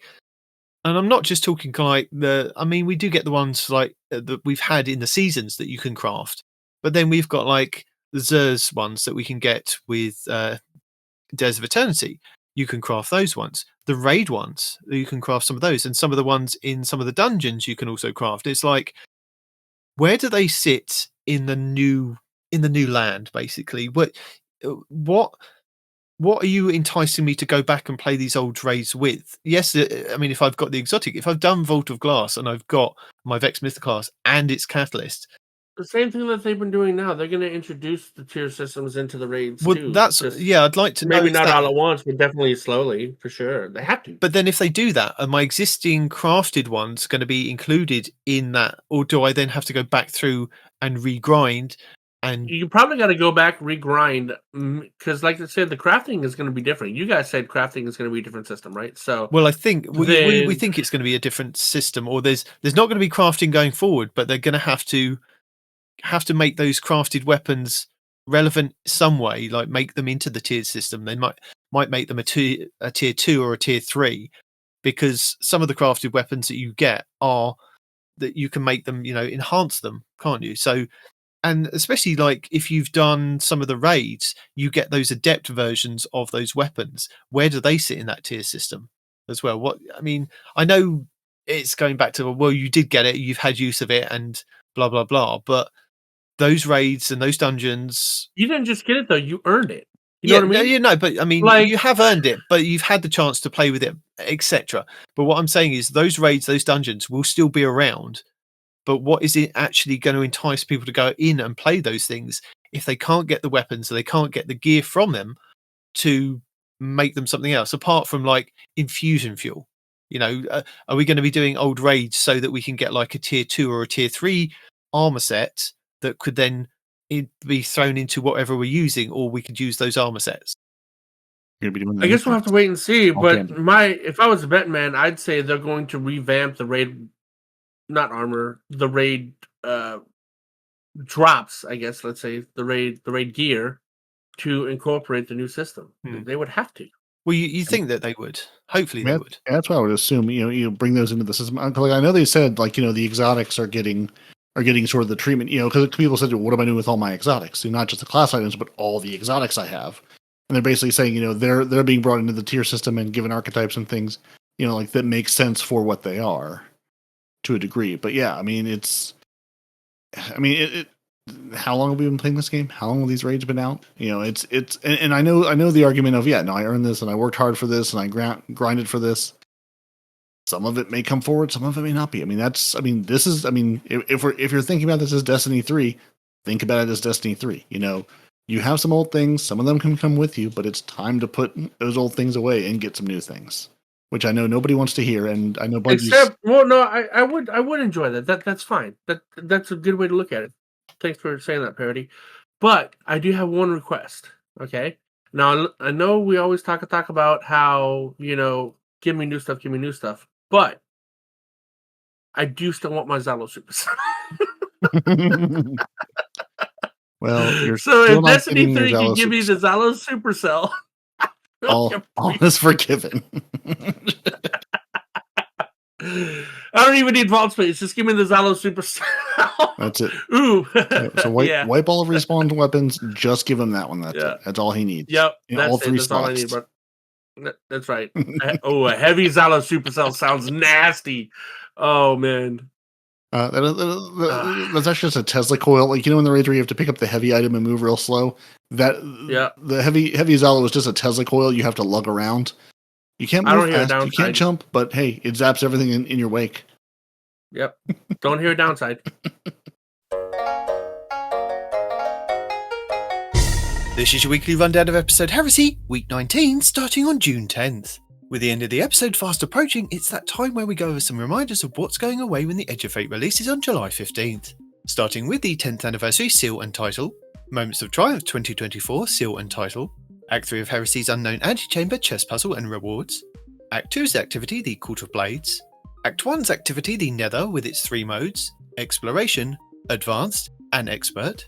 From Act 3 of Revenant, the exotic mission Kel's Fall, where you can earn the Void exotic shotgun Slayer's Fang, and Prison of Elders challenge Kel's Vengeance. Act 2 of Episode Revenant's Tomb of Elders, and Contest of Elders. Act 1 of Episode Revenant's Onslaught Salvation, which has new defences, 3 maps that are not in the Vanguard playlist version, and new enemies to fight. In the Last City on the Helm, Episode Echo's 3 Battleground activities, Delve, Conduit, and Core, with Enigma Protocol and Breach Executable. Episode Echo's exotic mission Encore, where you can earn the Void exotic auto rifle Choir of One, and the Grandmaster Nightfall node, which gives Guardians the opportunity to complete their Conquest seal for this episode, some of which are now not available. Warden of Nothing on the Dreaming City, Sunless Cell on the Dreadnought, Insight Terminus on Nessus, Psyops Battlegrounds Moon, Lake of Shadows on the EDZ, Scarlet Keep on the Moon, Hypernet Current on Europa, Heist Battlegrounds Mars, and the Psyops Battlegrounds Cosmodrome. To get you prepared for the Edge of Fate, now would be a good time to start hoarding completed vendor bounties that can carry over to the next expansion for XP and artifact progression. Also, don't forget to collect all of your episode Heresy pass items. Any items left over from episode Revenants pass on Bungie.net, plus your reward check items and engrams from Failsafe for episode Echoes, Ido for episode Revenant, and both shaping slabs for episode Heresy. Also, Banshee 44, Gunsmith, Shax, Crucible, Zavala, Vanguard, Drifter, Gambit, Saint 14, Trials, Rahul, Cryptarch, Hawthorne, Clan, and Zer at the weekend before the end of the episode. Plus, Lord Saladin when the Iron Banner returns for its final week on June 17th, as they will reset and you will lose all items when the new expansion begins. This week sees increased rewards and weapon drops from enemies in the new limited time event Rite of the Nine, which is free to all players with no dungeon keys required. This week's featured dungeon will be Prophecy, with the Arc Precision Frame Auto Rifle Prosecutor, the Strand High Impact Frame Pulse Rifle Relentless, the Strand Adaptive Frame Hand Cannon Judgment, and Void Aggressive Frame Shotgun A Sudden Death, all available for a tuning. The Vanguard Onslaught featured map this week will be Mothyards, with the Fallen War Priest kicking off the boss rotation. The Expert Battlegrounds will start this week's rotation with Core. The Dreaming City this week is at a medium curse level, which means Petrovenge can be found in the Divilium Miss and has the Oracle Engine mission for the next week. The Blindwell features Hive enemies and the Plague Kragar. The Ascendant challenge will be the Chimera Garrison over in the Chamber of Starlight Lost sector. On the moon, the weekly story mission is a mysterious disturbance. The Trove Guardian and the Wandering Nightmare, the Nightmare of Hawkis, are both located in the Anchor of Light. Nightmare hunts Fogoth, Fear, Ghoul, Rage, and Tanix Isolation. The Altars of Sorrow start this week's rotation with the Nightmare of Zydron and the Heretic Rocket Launcher. On Europa this week, Phylax the Warrior will be the Empire Hunt, Asterian's Abyss will be the Eclipse Zone, and the Exo Challenge will be Agility. Dares of Eternity Expert difficulty rounds are Taken, Cabal, and Zydron. The Scatterhorn armor set and the Pathfinder armor set will be available in Dares of Eternity with Weapon Set 4. Fractithis, Chrysia Amilo, Volpicula, Wolftone Draw, Iotona Draconis, Canis Major, Contingency Plan, Legal Action 2, Outrageous Fortune, Steel Syllabus C14, and Spoiler Alert. The Witch Queen Weekly Story Mission is The Last Chance, Altar of Reflections Catalyst, and Altar of Reflections Insight. The Wellspring activity will start the week on attack, with the Arc Auto Rifle come to pass and Goldmag Hive Ogre as the boss. The Lightfall Weekly Mission is No Time Left, the Partition Mission will be Ordnance, and the Vex Incursion will be Umshire Park. In the Pale Heart, the exotic mission Dual Destiny is still available for teams of 2 Guardians, where you can farm the mission to earn as many new Prismatic exotic class items as you like. The Final Shakes Cooperative Focus campaign mission this week will be Iconoclasm. The 12 Guardian Match-Made Excision mission is also available next to the race for a weekly pinnacle, with the Grandmaster version granting the Ergo Sum Catalyst and an Ascendant Shard. Also available for a weekly pinnacle is the Salvation's Edge raid, over in the Pale Heart, and new dungeon Sundered Doctrine, which can be found over on the Throne World, with the exotic Linear Fusion Rifle Finalities Ager up for grabs, and a whole suite of new weapons and armour. Just make sure to visit Icor over in the tower to pick up the quest Drowning Labyrinth to enter. The Salvation's Edge raid challenge this week is the first encounter Substranum called Scenic Route. The Kingsfall raid challenge this week is the third encounter Golgoroth called Gaze Amaze. The Vow the Disciple challenge this week is the first encounter Acquisition called Swift Destruction. The Vault of Glass challenge this week is the fourth encounter Gatekeeper called Strangers in Time. The Garden of Salvation challenge this week is the third encounter Consecrated Mine called Staying Alive. And the Last Wish challenge this week is the third encounter Morgoth called Forever Fight. Featured Pinnacle Raid 1 will be Root of Nightmares over on Neptune. And featured Pinnacle Raid 2 will be the Deepstone Crypt over on Europa, with all challenges available for all encounters, with the exotic shotgun Conditional Finality being farmable from the final boss in Nightmares, and the exotic rocket launcher Eyes of Tomorrow from the final boss in Crypt. Featured Pinnacle Dungeon 1 will be the Shattered Throne over on the Dreaming City, and Pinnacle Dungeon 2 will be the Spire of the Watcher over on the Throne World. The exotic mission rotator will be Starcross over in the Legends tab, with the Wishkeeper exotic bow being the main reward, and the Season the Wish weapon set. The exotic missions, the Whisper and Zero Hour, will also be available in the Legends tab. We have now had all of episode Heresy's challenges over the first 16 weeks of the episode. So, as a reminder, if you complete 108 out of 112, you can get a large pile of Bright Dust to spend at the Eververse store in-game.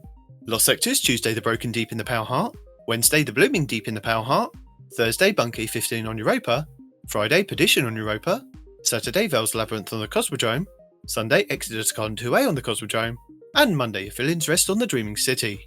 The Grandmaster Nightfalls continue this week with our 19th featured Nightfall, which should see us face off against Kargan the Technocrat in the Insight Terminus over on Nessus, with the Shadow Price Auto Rifle as the featured Adept weapon. The 6v6 playlist will be Control, the 6v6 quick play mode should be Mayhem, Survival should be in the small teams quick play, and Team Scorch should also be available, with Trials of Osiris at the weekend. The Keen Thistle Sniper will be the featured Adept weapon. This week should also see bonus Gambit reputation available all week long. Also, don't forget to collect your free 700 Bright Dust from the Eververse store each week up until the Edge of Fate begins. And don't forget to keep an eye on Zer this Friday at Reset to see if he's offering another chance to grab a random rolled exotic class item for 41 strange coins. And that's it for the 19th week of the Final Shape episode Heresy. Well, we have kind of covered a lot of the stuff in the TWAB where we were talking about the new stats and we were talking about ability rechargings and things like that, and the exotics 3.0, what they're kind of doing with those. But something we haven't kind of covered from the TWAB is more questions that were answered. And I do believe that some of these were in an article, because Astacross was reading one, I think, was it from The Wire or somewhere like that, or PC Gamer or something. And he did a whole 30 minutes. So I think there is a video that they go into a bit more detail, but they do put some of the questions that we have been asking. So let's get it out of the way first. As I think we did go over this last week. Vault space is not changing in the Edge of Fate, but they do have additional vault space and quality of life features planned for Renegades in December. So stay tuned for details. Yes. Yep. There you go. You knew that. And thank you for at least putting that, again, weeks ago up front. Hey, here's all the new stuff. Where am I going to put it? Nowhere unless you make room. Yeah. I mean, at least they said something, and we're not sitting here going to the release of game day one going, so guys, do we get anything or not? So, communication, helpful. Yes. Let us down easy. Current Now, gear. place your bets. How many people think they're only going to give us 100 like they have been historically? They might they might do something else. They might do something else. Well, they might do a lot of things, but what are they say going to they do? were giving us 100 more spaces? No. Did read they? that somewhere? Yeah, probably. No, That sounds about right. Did they? Okay. No, I they thought didn't maybe I say read that how many, somewhere. but yeah. Okay. Mm-hmm. Respawn's probably jinxed it now. It's probably 50. Thanks, Respawn. I mean, would that really surprise anyone? Be honest. So your current gear apparently is still going to be viable in the Edge of Fate, and you will surely use it in the near future when beginning the new expansion, and even in contest mode for the world's first race. So they're quite confident that you'll still be using old stuff. I'm not sure how much they understand people grind their game. So yeah, I'm absolutely waiting for like grind day is one thing. Day 2. Getting what you here's my want tiers from the 5. grind is something else entirely. Like, will people want to have new stuff? Yes. Will people's drops and RNGesus give them what they want? Probably not. Well, yeah, but honestly, like the ability to focus on certain slots or certain weapon, like again, it's not going to be like full on focusing or full on crafting, but just improving that with the portal is going to do a lot of good.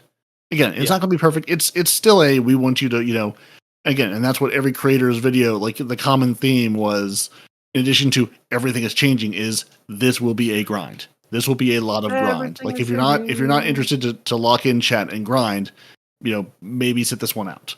But this is going to be a lot of grinding. But the nice thing being they're not time limiting it to it. So it's like, hey, if you've got a week to play or a weekend to play, you can grind your face off for that week. It's not like, oh, I can play for a few hours and I've done all I can do. Now I have to wait again. So I mean, it's more flexible in a way, and it's going to be a lot of it's a time commitment. You're gonna play and get all the things or not. My team will be playing and getting all the things. I mean, they do say there's going to be benefits to getting the new gear. You're going to get armor with spikier stats and higher total numbers, as well as specific archetypes. So I'll believe when I see. We are going to be chasing that. Thank you, Peroty. That's exactly what I was saying. How many times have you told me this? Oh, it's going to be higher level armor. It's going to be good armor. Dude, it's an abusive relationship. Hey, guys, you can get high rolled artifice armor from this. Oh, Never once saw a spike over 60. We meant to say you need to be high to enjoy the roll we're going to give you. So you need to be high to roll this artifice armor. Our bad. We forgot the comma there, right? No, words are hard. English is tricky. Yeah. New archetypes. We've got the spread shot hand cannon and the pulse rifle that's coming. And the bow. Yeah. Mobility. What's happening to mobility, recovery, and resilience? We've already kind of gone over that. The director's not going away. It's still there. The unstable cores respawn. What are the unstable cores? The unstable cores is a new currency that they're introducing in the Edge of Fate. We have to have a new currency. There's lots of new currency. Yep. That's what we like. They will be earned from dismantling high-level gear, among other sources, and will reset at the start of each 6-month season. They're planning to answer all your questions regarding the economy changes with an updated TWAB in the future. Let's hear from the economy team. Yeah. Bungie economists, this is your time to shine. Tell me why I need 16 new currencies all the time. And then we get onto the Prismatic in Edge of Fate. So during their hands-on preview, the Edge of Fate, they shared an early look at the Prismatic tuning plan for update 9.0001. This tuning pass reduced the number of fragments that could be placed on various aspects. And as they found, the Prismatic subclasses have been a bit hot since their release. Certain Prismatic builds have increased damage output and survivability to the point where some challenges can feel trivial, and bringing everything else up to Prismatic levels wouldn't help. So they've seen the conversation about the power creep and what we basically saw, and they've decided to kind of roll back some of the changes. So here is a list per class and the plan changes to the fragment slots. So the Prismatic Titan, the consecration was 3, is going to 2, and it was at 1 when they had their preview. So we've saved something. The streamers have saved something. Knockout remains at 2, but that has been reverted from 1 because they were going to knock it down to 1. Prismatic Hunter, the Stylist Executioner, remains at 2, and that was going to be put down to 1. Ascension is going from 3 to 2, and Winter's Shroud is going from 3 to 2. Prismatic Warlock, Feed the Void remains at 2, and that's been reverted back from 1. Helion is going from 3 to 2, and the Bleak Watcher is going from 3 to 2. So there we go. That's their changes. Any questions? And no, I'm not going to be taking any from the whiny hunter saying, why me? Titans have only got one. Blah, blah. Well, you've just saved Respawn a whole bunch of reading because I put that in the report roundup because I wasn't sure if they were going to throw it in here, and they sure did. There you go. And just to reiterate that Prophecy next week, from June 10th to June 17th, roughly at reset, is going to be like increased rewards and things. And then from June 17th to the 24th, all the Rite 9 dungeons will be available to play at any time, any difficulty. And you can that's where you can kind of select and say, okay, we're going to be doing this and get that quest done out of the way. And then the week after, from June 24th until July 8th, all dungeons are available and one will have increased currency rewards. So the week of June 24th will be Spire, week of the 1st of July will be Ghost of the Deep, and week of July 8th will be Prophecy. And then we get the Looter Plaza in the final week from July 8th to the 15th. And that will increase rewards, currencies from enemies in all dungeons, and they'll turn on that new way of spending on honorary manifolds if you haven't already spent them already, like me. So there we go. Beautiful. And that's all. I mean, I was talking at the top of the show about chasing. Why should we be chasing Adepts and in the Nightfalls and Trials of Osiris? And I've kind of given up on this because I don't know why. But if you still are, when the Edge of Fate launches, Adept weapons will be going away in favour of the new tier gear system. So there you go. They've underlined it. They've made it bold. They've said, we'll tell you what's going to be available as an Adept, but there's no point, basically. So for this upcoming week, we've got Shadow Price. The week after, June 17th, the Palindrome. June 24th, Plug 1.1. July 1st, the Lotus Eater. And the final week is the Wildstar. Those are in the Nightfalls. Trials of Osiris. This week, we currently have the Keen Thistle. The week after, there's no Trials, so don't even bother. The week after that, the June 24th, Tomorrow's Answer. July 1st, Shariah's Wrath. And July 8th, Aisha's Care. Now, when they say that they're kind of going away, basically we're going to have better tiers of weapons in Nightfalls and Trials of Osiris. So we may get some of these weapons returning and be put into the tier system, but these ones that we kind of got with the rolls are just going to be available. So you can still get them, but yeah. And then last week we went over the Pride month, and it has begun. You can get the Pride Shader bundle, and $550 will be donated to their Trans Equality Education Fund. You can get an emblem as well if you donate some money. And there is a free Rainbow Connection emote and a End of the Rainbow trans match you can also get. So, and we also went over the shader from last week. So if you want colors, it's beautiful. Yeah, if you want the shader, it's Delta 6 Tango 3 Juliet Romeo Charlie Kilo X-ray. And then if you want the Rainbow Connection emote, it's Tango Kilo 7 Delta 3 Papa Foxtrot Delta Foxtrot. End of the Rainbow Transmat effect, which has been around for a while, is Romeo 9 Juliet 7 9 Mike Juliet 6 Charlie. So you can grab those. That hunter is amazing looking. It is indeed. And now we've got things that are broken and things that are fixed. Because of course Stop we teasing. do. Stop teasing. Copy paste. Maybe not. So, well, I mean, first we fixed some things. So let's see if any of those things were things that we've talked about many, many times over. Nope. For Rite of the Nine, hey, that issue where you could get the Gallahorn Exotic Catalyst as one of your exotic rewards, they've removed that. So if you already have it, it won't offer it to you again. So now you can just get the second exotic that you didn't have from the dungeons if you want. There was an issue where the Reticle for Nature Reclaimed was moving more than intended and removed the art surrounding the red dot. So that's been fixed, that a bunch of people pointed out. So your Nature Acclaimed roll from Iron Banner will be better with a better working Reticle. The issue where the enhancing your Cruoris FR4 reduce its impact stat. Now it'll not do that. So, it'll be enhanced and actually enhanced versus enhanced and removed. All weapon archetypes where enhanced jolting feedback wouldn't always increase the number of shots needed to jolt. Well, wouldn't always decrease the number of shots needed to jolt. So jolting feedback will now provide both jolting and feedback. Your Void and Prismatic abilities fix an issue where the Echo of Domineering and Facet of Command, where they could cause an animation issue with bows. So those have been fixed. And your Seeker of the Nine was being tracked on a per character basis instead of a per account basis. So they fixed that. So now you can seek the 9 properly. So that's what they fixed. Now, what have they broken? What is broken? What remains broken? Please place your bets now. And we're going to tell you exactly, once I scroll back to it, what it is. So, hey, your crystal. I'm surprised anything's been fixed. Well, I mean, your crystals made by the Raincoat Raiment exotic chest don't reliably grant Devour when Feed the Void's equipped. Your enhanced recycled energy still grants no energy back.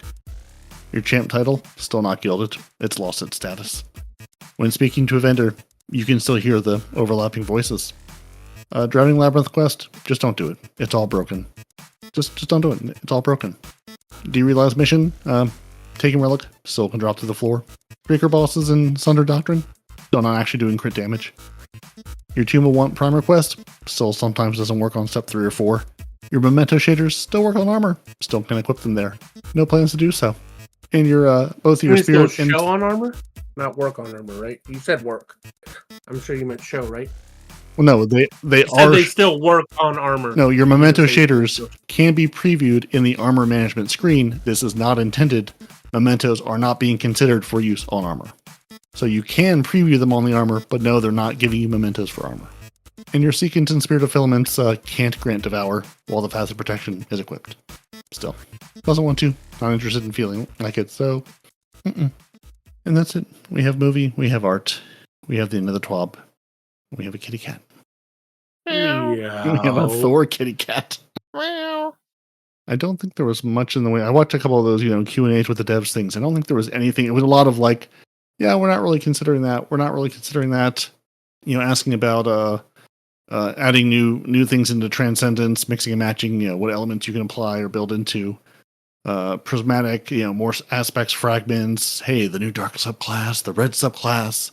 No, none of that's coming. It was all, hey, we have no concrete plans. We're thinking about it. You might see it later. Maybe adding any more light or dark class abilities. Again, no concrete plans. We might do it later, kind of thing. Asking about, hey, can rallying to the flag fill your transcendent meter as well? And they were like, no. But if we do something like that, then it might be that dying will empty your transcendence meter, and nobody wants that. So, no, rallying to the flag will still work how rallying to the flag works. And there was a bunch of... I did appreciate I can't remember if it was the narrative director. I think it was Scaro9's video, and he was with Fallout and Cactus, Yeah. I think, the 3 of them. Yeah, I just had written down the using the director as like being slapped in the face with a Christmas tree of blinking things demanding your attention, quests being dumped into the log. What do I do? What do I do? And just talking about how, the portal is meant to streamline this and actually give you an idea of how to progress your power, where to go, what to do, why should any of this matter to me. So I just love that, being slapped in the face with a Christmas tree of blinking things, because that's exactly what it feels like. But they were, just talking about, just big picture of the game. We're looking to streamline it, looking to improve it. The same things they've been saying. So, interesting, but nothing, revolutionary. No, like, oh my god, this is now what I know, and this is what's coming. Yeah. I mean, I will, like you said, you're going to include the Fallouts thing, and I will also include Fallout's video this week on the tier system for the weapons, because he went through like a proper visualization for each set, going from tier 1 all the way up to 5, and going through like, this is what it will look like, this is what each, like one specific weapon, and going, right, this is this, this is this, this is this. So that was really handy to kind of know. So, but yeah, I mean, check out your favorite other content creators on YouTube if you want to kind of see what's going on. I think it's all kind of the same stuff from, I mean, there's little tidbits in each kind of video of like somebody will pick up on something that somebody else didn't pick up on. So right, yeah. A lot of people talk about playing the initial mission and being the spark was really, the Matter Spark. I looked at the Matter Spark and I was like, this is just Bungie getting us into more events. They just want us to crawl into vents, and this is just the end game of where do I go next? Take the vent, go into the vent. Obviously, the vent is the answer. and just talking about how weird and like just being the Matter Spark was, and just some of the puzzling and problem solving. They likened it to like a mix between, you know, Destiny 2 and Portal, the game Portal, on just like how you're going to be solving some of these campaign missions. So it's a little less, you know, just shoot things in the face and run forward, and a little more figure out where you need to go be the Matter Spark, go over here, activate this thing to unlock this door, and move forward that way. I'm just scrolling through my massive document too, just to see if there's anything that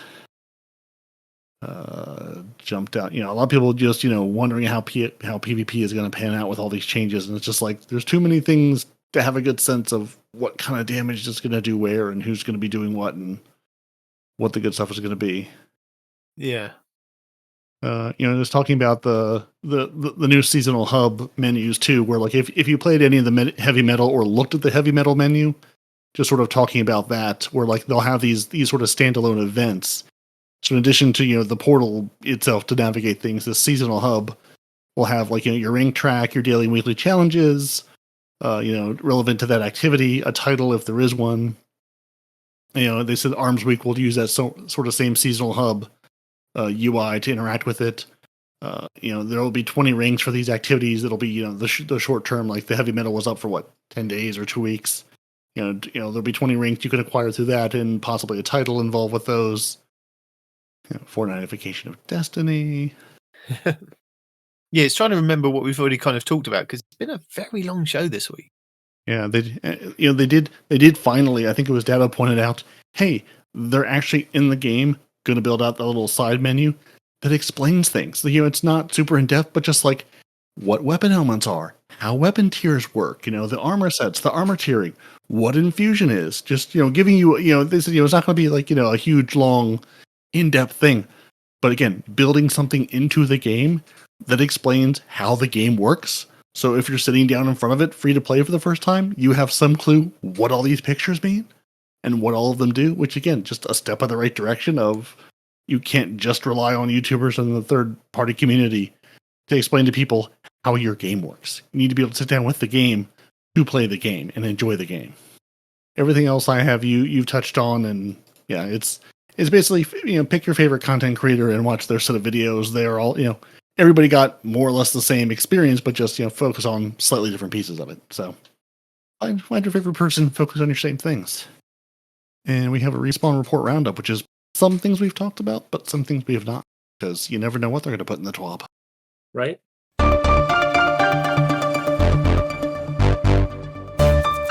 So the first thing is Destiny 2 team says, we have confirmed that make good mementos for the Salvation Edge raid are now available. Qualifying players will receive an in-game message directing them to the Cryptarch in the tower to collect. I got one of those.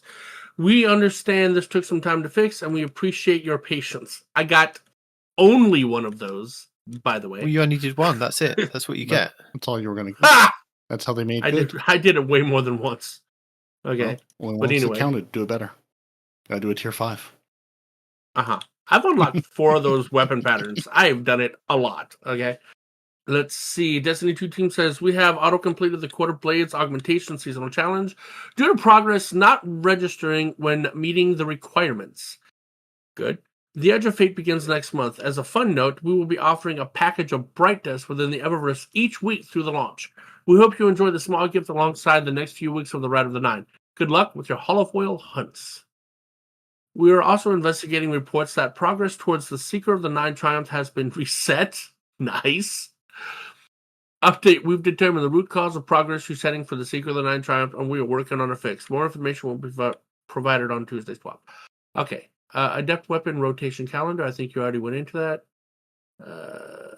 The new Moore's Serta emblem is available through purchasing eligible Rite of the Nine Bungie rewards on the Bungie store. That is actually pretty dope. Wow. I like that one a lot. I'm going to go ahead and open that up. And Night Demon, they were listening to us. They've also told us about the Bungie bounty the week before the Bungie bounty. Nice. It's not possible. No, but is it in the 12? It's not possible. It's not in the 12, though, is it? Well, no, it wasn't in the TWAB. It was from the Bungie Foundation's, you know, socials. But, you know, they're at least telling us about it. They're trying. Maybe they were before and we just weren't following. But now I've added them to the list of things I look at constantly. And So now I know, and now you know, because I'm going to tell you, because I have learned this. Well, Respawn's going to tell you because he has learned this. Yes. Okay. So that being the case, we're shaking things up and throwing down in the Crucible once again for a great cause. Join us at God, I can't read. Join us Friday, June 13th at 9 a.m. PT for your first shot at the Faster Than Light emblem to support. U.S. Coastal and UK. Wait, what is it supporting? It gets better. It's in the image there too. So, Night Demon, take the 13th off. Send the children out with the wife. Let's go be a team of two. You can be in the UK. You can host because I can't get Blue to do on the West Coast.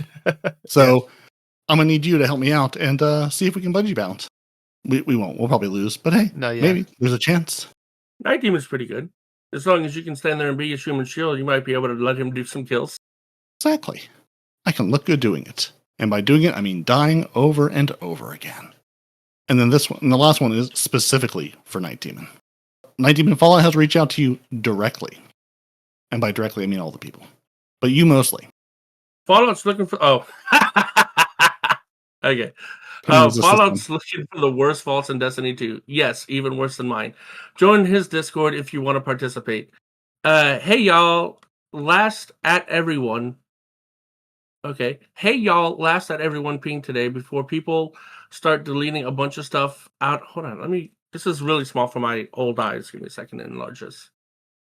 There we go. Before people start deleting a bunch of stuff out of their vaults in preparation for the Edge of Fate, Tier 5 gear / armor 3.0, etc. I thought we might have a little fun at first.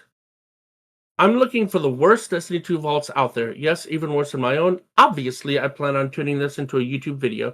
So if you, A, have a really bad vault, however you might define that, and B, are okay with potentially being poked fun of a little bit, then I want to hear from you. Oh, that's it? He's not going to convince them to empty it? Oh, that's sad. Okay. I mean, we have a temporary channel. Fun.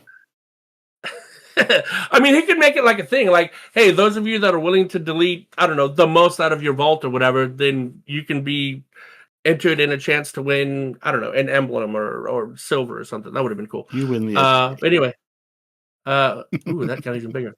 We have a temporary channel set up, #worstvault video, where if you'd like to participate, please submit a video up to 3 minutes long, maximum, both showing off your vault and giving some reasoning as to why you hoarded the stuff you ended up hoarding. If you don't have the ability to record audio while recording video, you could record a 3-minute long max video and maybe also include a brief text write-up about why you've hoarded and what you've hoarded. These videos will also be pre-screened by mods to ensure prevention of shenanigans. Thanks and have it all. I love the word shenanigans. I don't know if y'all know that. It's such a fun word to say. Say it with me. Shenanigans. It is a great right? word. It just kind of rolls off the tongue. I'm not doing it. I'm not getting involved in that. You don't have to delete anything. No, I'm not. No. I just want to see if you'll be featured. That's my thing. Like, is your vault so bad that you'd actually be featured? Right? Because I know we poke fun of you, but I mean, are there worse vaults out there? There have to be worse vaults. Oh, there are definitely worse vaults. We say this out of love, Demon. We say this out of love. He's not buying it. Yeah, whatever. Never mind that it's not being shown on stream again, Noble. Never mind that it's an abusive relationship, but you know, it all comes from a good place. Oh man. I just couldn't resist throwing that in when I saw that. I was like, I know some people who could benefit from just put up a video. You put up videos all the time. Just this week, whenever you do your video, just add a vault video with it, man. Nope. Come on. He's not going to delete it. I just want to see if you get featured. That's all. Come on. It's for fun. It's for fun. Well, he's so mean. He's so mean. I've had to be a Titan for months on end. You could show a vault video where you're not even required to delete anything. Have some fun with it, Night Demon. Come on. Let us make fun of you. I mean, inspect what your vault's really like is what I meant to say. Sorry, slip of the tongue, Freudian slip, all that. Nope. Anyway, is it time to go home now? Is it? No, wait, hold on. It might not be. I think that was the last thing. Since I talked about the that was the last changes that I hadn't even seen, and then I saw the big thing about we're walking back those prismatic changes that everyone hated. I'm going, didn't hear about them, so good. Glad they were walked back. Except for apparently the Hunter one is what I heard you say earlier. That one's still like at 1 or something. I don't know. No. We've all had a reduction. It's just that you've had a couple. Yeah. They changed everything, and they just changed them, less horribly. Just like we're changing how we're thanking our patrons. No, we're not. Just kidding. We're changing the you can't be threatened with a good time, like Renard Kalan's Up Orbit. Cannot threaten them. We've tried. We've sent them. You heard the alert earlier. Someone showing up at your front door. Send things to your front doors. Can't be threatened. Our Otter Dance Troop of the Scarlet Cam and Dedicated M64. Our grenade throwers of Golden Gods 1562, Fire Squad 1688, the man Conan from Texas, Feral and Noble, who also has a fault, who could use some tender love and care. Let's be honest, all of you do. Just admit it. You all do. Just like you, Deacon Day One's raid team of Gravy Jeff, you all have vaults. You should submit them. We would love to see you featured. And remember, we're not laughing at you, we're laughing with you, because most of our vaults are just as bad. And with that, I went through it. Now y'all have to. I'm definitely laughing at you. Yeah, well, Respawn's laughing at you. The rest of us are going. I mean, I'm not laughing at anybody because my vault's spacious, airy. It's good to go. Just like don't forget, like I said, please, anybody, contact DMG, spam him, tell him, 2 Titans and a Hunter, create a hub, get us in there. Thank you. But do so nicely, or he'll be like, yes, I'm blocking do it you nicely. and I'm blacklisting them. So don't do that. Yeah. It's mean and won't help us. You know what will help us? Saying goodbye until next week. So thank you all for joining us. Your Titans are Peroty and Night Demon, your Hunter is no one responds in real life. You should go to YouTube. You should watch our videos that are talking about the things that other people made videos of. And go to Twitter. Tell DMG nicely that we are worthy of your love and affection and Destiny Creator Hub access. You should follow us there. We're 2 Titans and a Hunter everywhere in the world. You can email this show, 2titansandhunter@hotmail.com. Find this show wherever you get your podcasts. The links we talked about, the spreadsheet stuff, all that'll be in the show notes. Scroll down your lovely little podcast player or go to 2titansandhunter.com. All the show notes are there. You really should be following us at this point on YouTube for every weekly episode, weekly update video, live stream. The secret video of Night Demon's Vault we're going to record without his knowledge. I mean, no, you didn't hear any of that. You should go to patreon.com/TTH, become a lovely patron, and we can thank you each and every week because we appreciate you very, very much, even as we throw grenades at you and threaten you and all those good things. Until next week, gents, when we have more knowledge, say goodbye. Toodles. Deuces.